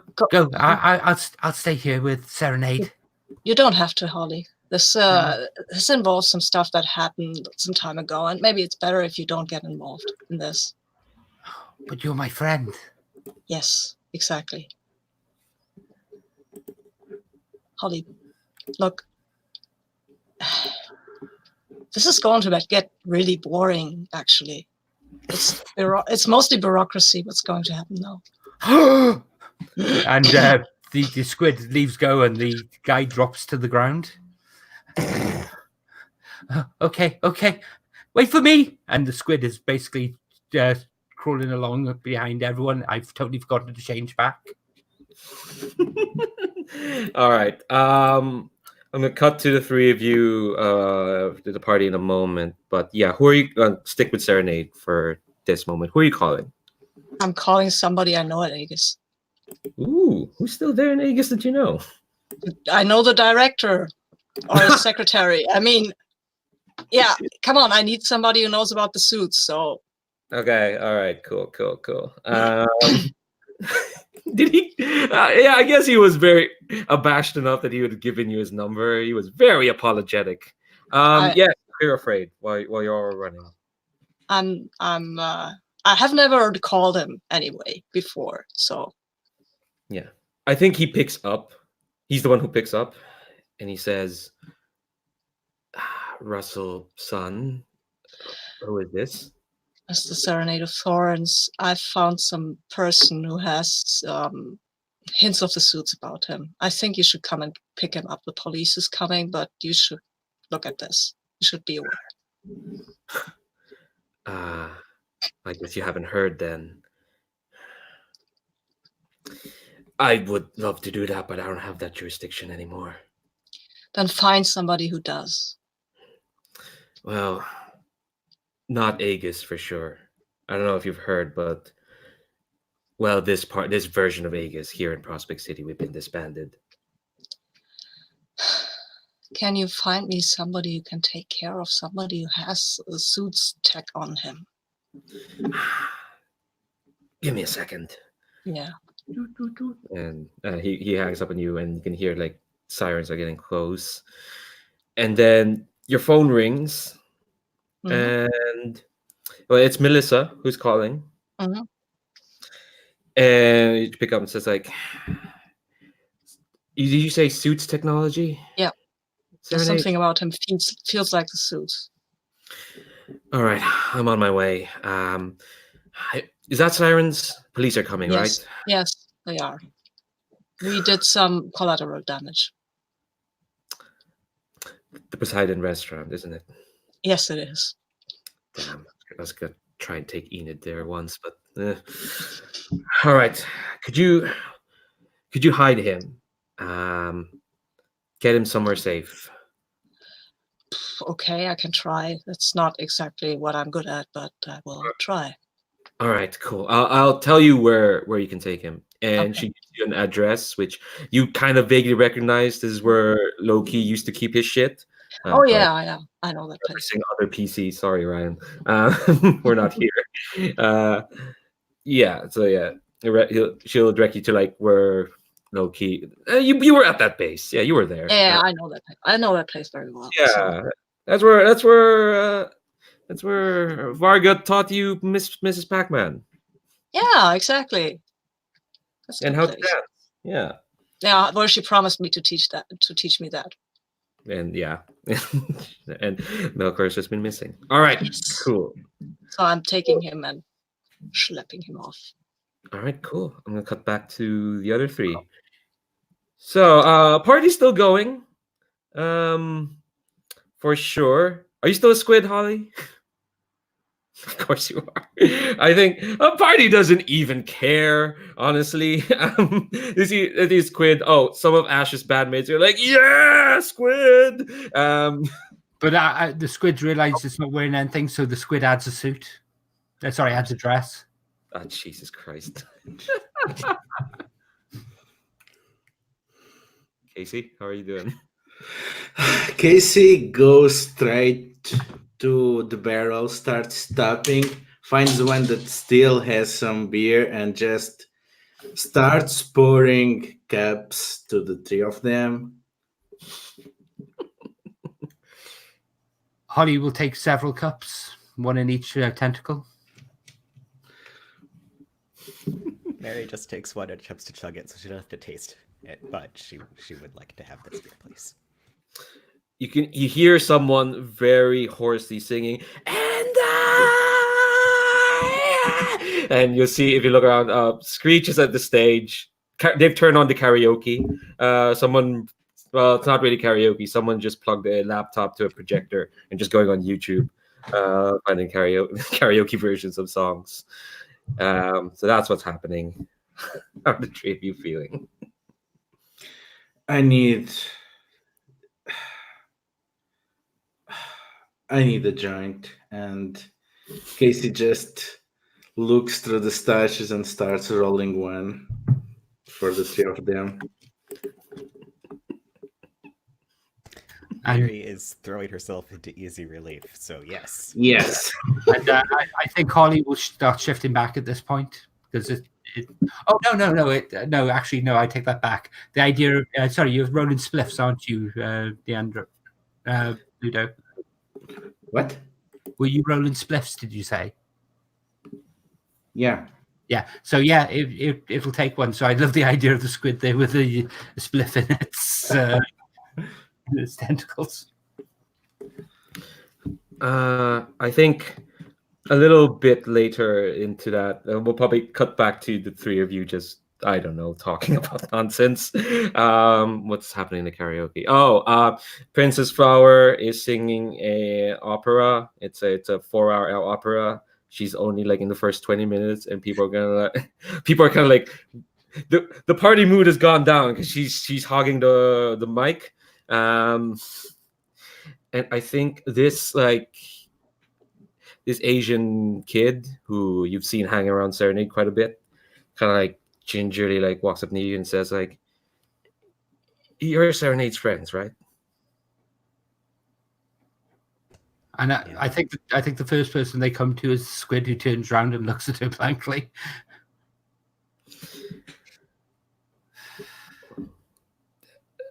Yeah, they didn't say they were friends with a squid. Well,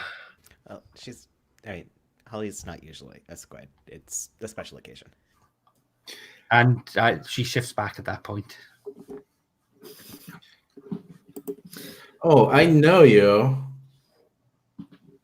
Yeah.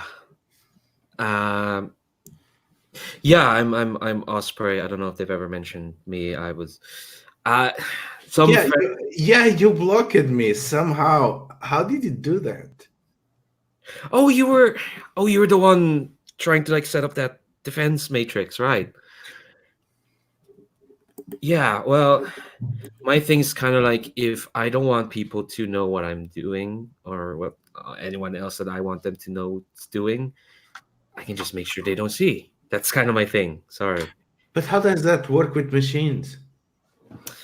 I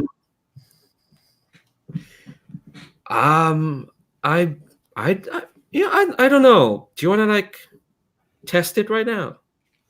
Nah. So anyway, Serenade. Yeah. Okay. Yeah. I was just wondering because I saw the four of you head off. Where are they? Okay. Did they? Mary's just sitting there, clearly trying to figure out how you phrase, "Oh, Serenade told me you were dead and got better," because that's a weird way to know who someone is. How much has Murray drunk at this point? Probably the one beer, and then like if Casey gives her another, she will work on it more slowly. But Mary has never had a beer or a joint before, so it's probably comically hitting her. Serenade should be fine. They should be coming here soon. They went to talk some other friends of theirs. I swear, I don't know half of their friends. Your sister is really popular. Yeah. I didn't know my sibling would be. Yeah. I'm sure have a lot of friends. That's nice. And I think. Oh, go ahead, Squid. No, it's not Squid. It's Holly. Oh, it's Holly. Oh, yeah, you're Holly now. Sorry. Yeah. Imagine you're still this good. I forgot you mentioned you were transforming back. You know, you're quite cute. Am I? Yeah. Mm. Oh, would you like a drink? And she picks up one of the cups that she didn't get to that's on the floor, and she's had about 7 or 8 now, because you know, so many arms and just machine gunning them. Hey, Mary, we should go. Yeah, good idea. Mary chugs the rest of her cup, but like gets another one. Yeah. I don't know if I want any more than that. I think Osprey's like. I mean, if you say I'm cute, I guess. I'm sure. Actually, no. Let's roll provoke. Let's roll provoke. For this. Holly's totally out of it. She's, Ah. you know the drunk people, how people act when they're drunk. This isn't a serious thing. This is more the alcohol speaking rather than anything else. Yeah, I live in Dublin. I know this far too well. Look, some stereotypes are based on some truth. So I can certainly roll provoke if you like. No, it's fine. I think we'll because I think the idea of Holly actually hooking up with Serenade's sister is absolutely hilarious. I think it's sibling too. I don't Sibling. The murder Sorry. siblings. Yeah, no, I think- the murder siblings. Yeah, I think they're the only one confirmed with like that's not non-binary. I think the Arya, the one with all the swords. Yes, I think so. Yeah, she's got a lot of swords. But she's in prison right now. Yeah, actually, you know what? I want to see a roll. This could go badly. Roll plus superior. Okay, well, thank goodness everyone got rid of my superior. But that's still a 9. All right, so on the 9, they can choose one. They stumble, err, or overreact. I think. Ooh. God, which one? I think I kind of. I think they're gonna overreact. I'm not sure how, but I think they'll say like, well, it's. I think they can tell what what Holly thinks she's trying to do. So they just kind of like blush and be like, oh no, it's. I guess I'm treating this like a 7 to 9 of turning someone on, and they're being awkward. You sing? Do you sing like Serenade? No, I'm don't. Oh, come on! And I'm gonna grab her hand and start moving down towards the stage. Yeah, take influence over them. I think to be like so over Osprey. Cool. I'm gonna ask where everyone end up in the party, but I think I'm gonna jump to Serenade just because to move plot stuff, so to speak. Yeah. So you're back at the so we'll cut to the old hideout, which is surprisingly well kept, which is weird because Loki, aka Troubleshooter, has moved on to other things, but it's still well kept.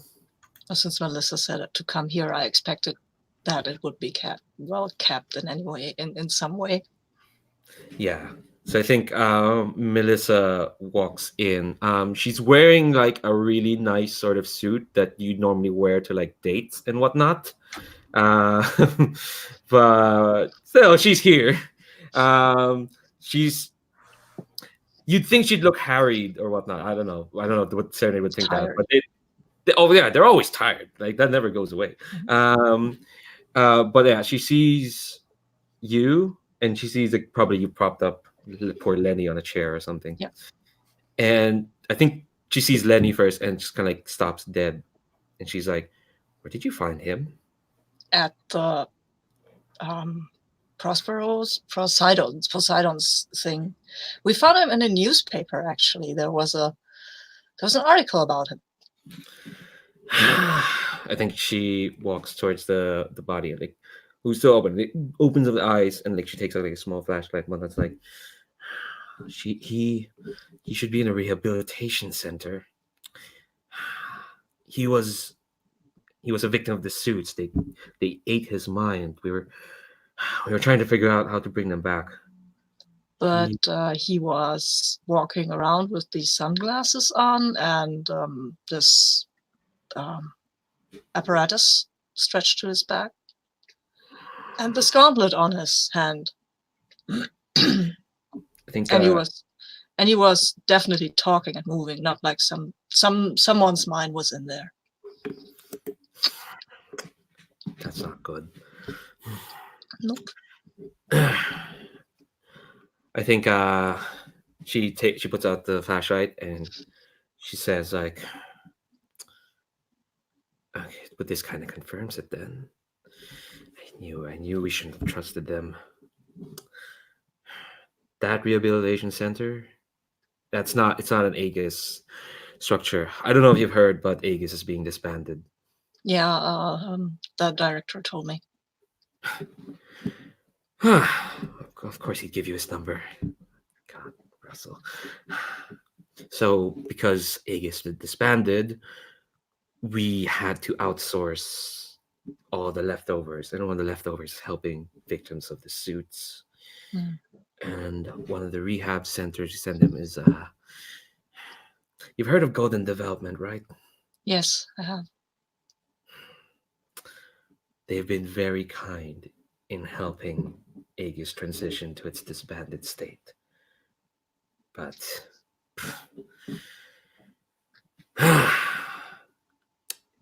if they're doing this, and she points, if they're getting people to do this, then either they're getting really sloppy or they're planning something.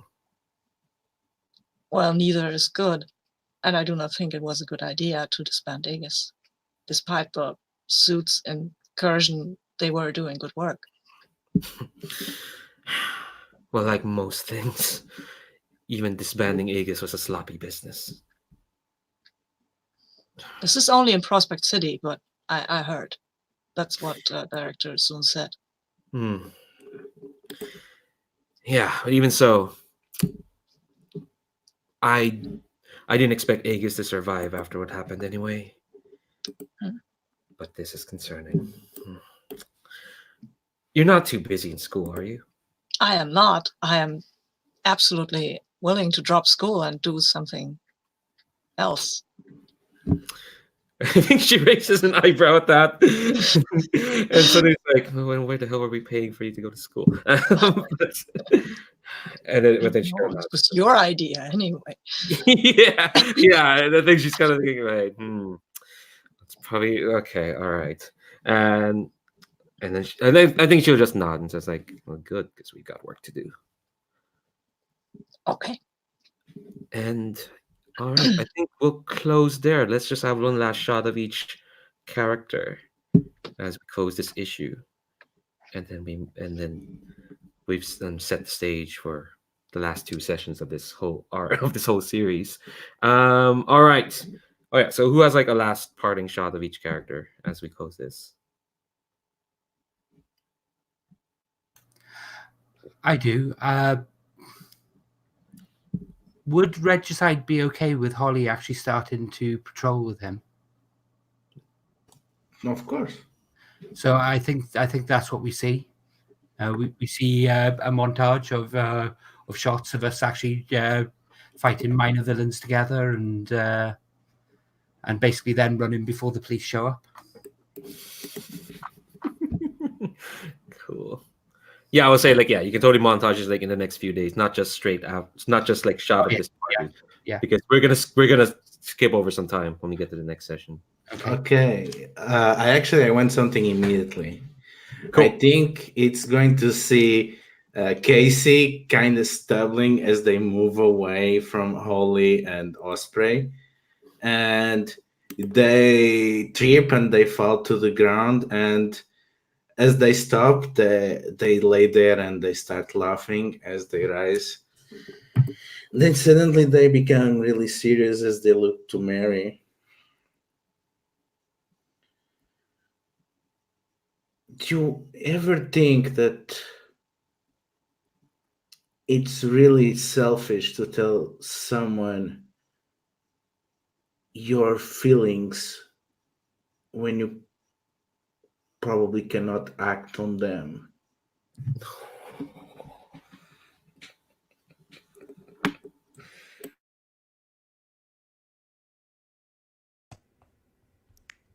Mary just kind of shakes her head and tries to offer Casey a hand up. Like, I don't think I know anything anymore. And Casey's laughing. Yeah, but the last time I spoke about these things, about these feelings with someone, they got really pissed off at me, and they looked at me as if I was broken and cold and lacking. I hated how they make me feel. And Barry kind of glances off in the direction of the party, sort of like lingering stalwart feelings for having kind of flipped out on them. Like, what? You're not any of those things, so they're wrong and jerks. Well, I don't know. I really hated to be seen as lesser. I, there's a lot of stuff I don't care about, but there are other things which I care a lot. But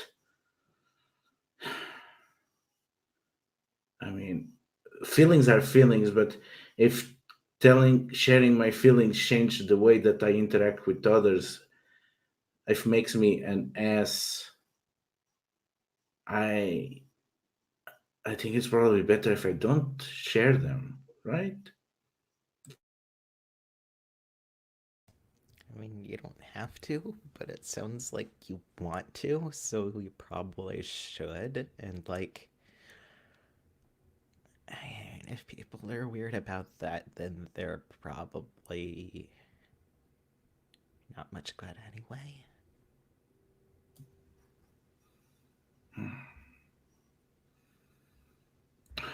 I'm so lucky that you found your way here, Mary.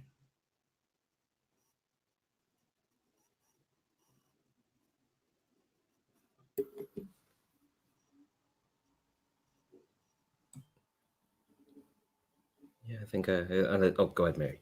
Oh, I was just gonna say, so is this like a sharing of vulnerability, or am I comforting and supporting? It feels like there's a move being done Okay, here. actually, but I'm not yeah, sure I what. was not thinking Yeah. like that, but Let's see. Let's look at the vulnerable moves. Well, obviously it'll be Casey.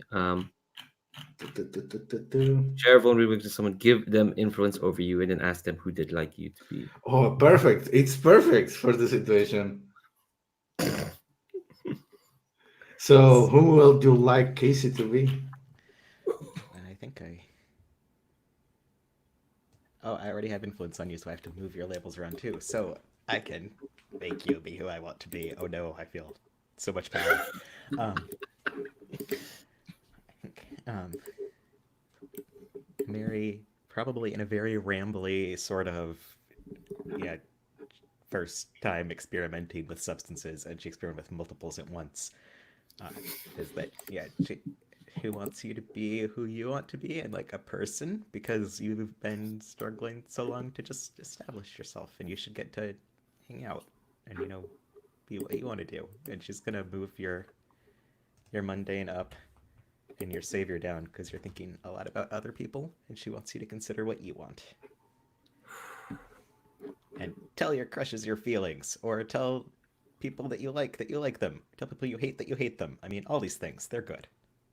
Maybe not the last one.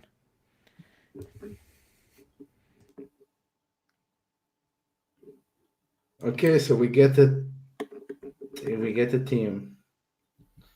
Mark potential if you show them that person. Oh shit! Oh shit! We all know what is going to happen. And Casey turns. Well,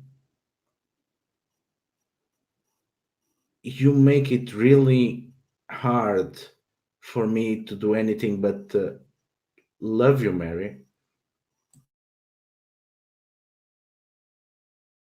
Take a drive. Oh my goodness. All right. I can't believe Mary's got 2 Sinias after. Where, if you don't mind, Mary, can we cliffhanger on that? No, I totally think that should be where the issue ends because, oh my goodness, that is where if I was reading a comic, would also be going, ah! So. All right. Now I remembered end of session stuff. I remembered this. All right, cool. All right. Let's do end of session stuff. Start with you, Mary. How are you feeling? Let me see. Did you go closer into your own image or away from the team?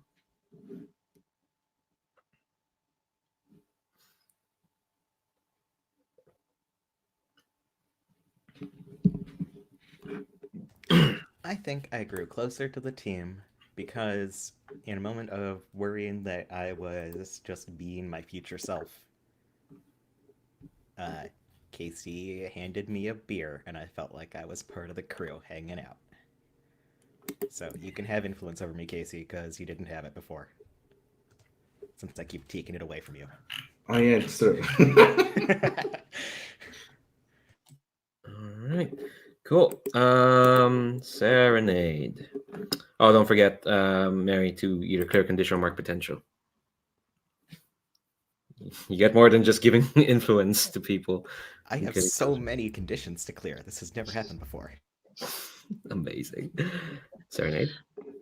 Yeah, I think still, despite the fact that at the end I definitely grew more into an image of myself, I think I grew closer to the team during the after party and the Pac-Man game with Mary. So I will give the influence to Mary, and she already has influence over me, so she can go and shift around, play around with my labels.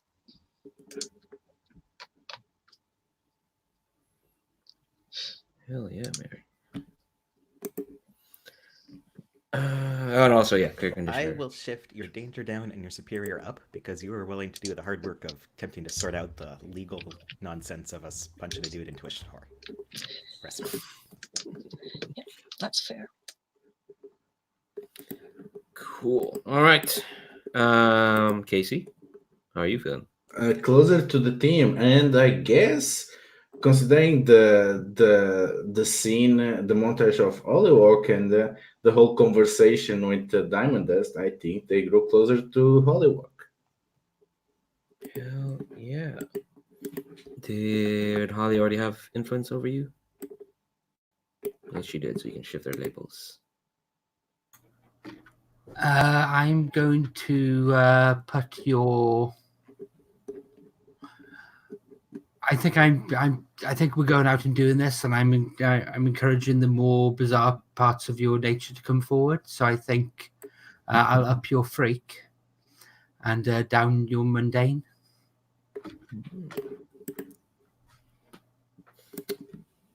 All right. Last but not the least, Princess Hollyhock. I think this is reciprocal. I can't say the word. Reciprocal. Because I think I really grew closer to Regicide as well. And so I grew closer to the team. And Regicide, if you don't already gain influence over me, but I think you already have influence over me. Yeah, we already changed each other on the celebration. So I'm going to lower your savior and increase your superior. Because I'm getting the feeling that you're just disconnected, but you seem to know more about the things than you let on. I like that, and I would kind of agree with that as well.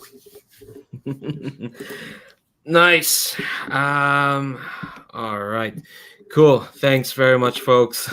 I mean, usually we swing from super emotional to super beat up stuff with a bit. Well, actually, no. Even with beat up stuff, it's all emotional. And that's kind of what happens. But no, I always say you folks are great. It's always a pleasure to be playing off against y'all. I'm going to stop this broadcast. But yeah, thanks very much. We've got 2 more sessions left. 2 more sessions. What's gonna happen? What's stuff? Things? Do people even care about exams? I'm the only one who cares. Apparently, it seems. Okay. Cool. All right. Serenade shaking your head. All right, I'm gonna end this broadcast. Thanks very much, folks. Bye, YouTube.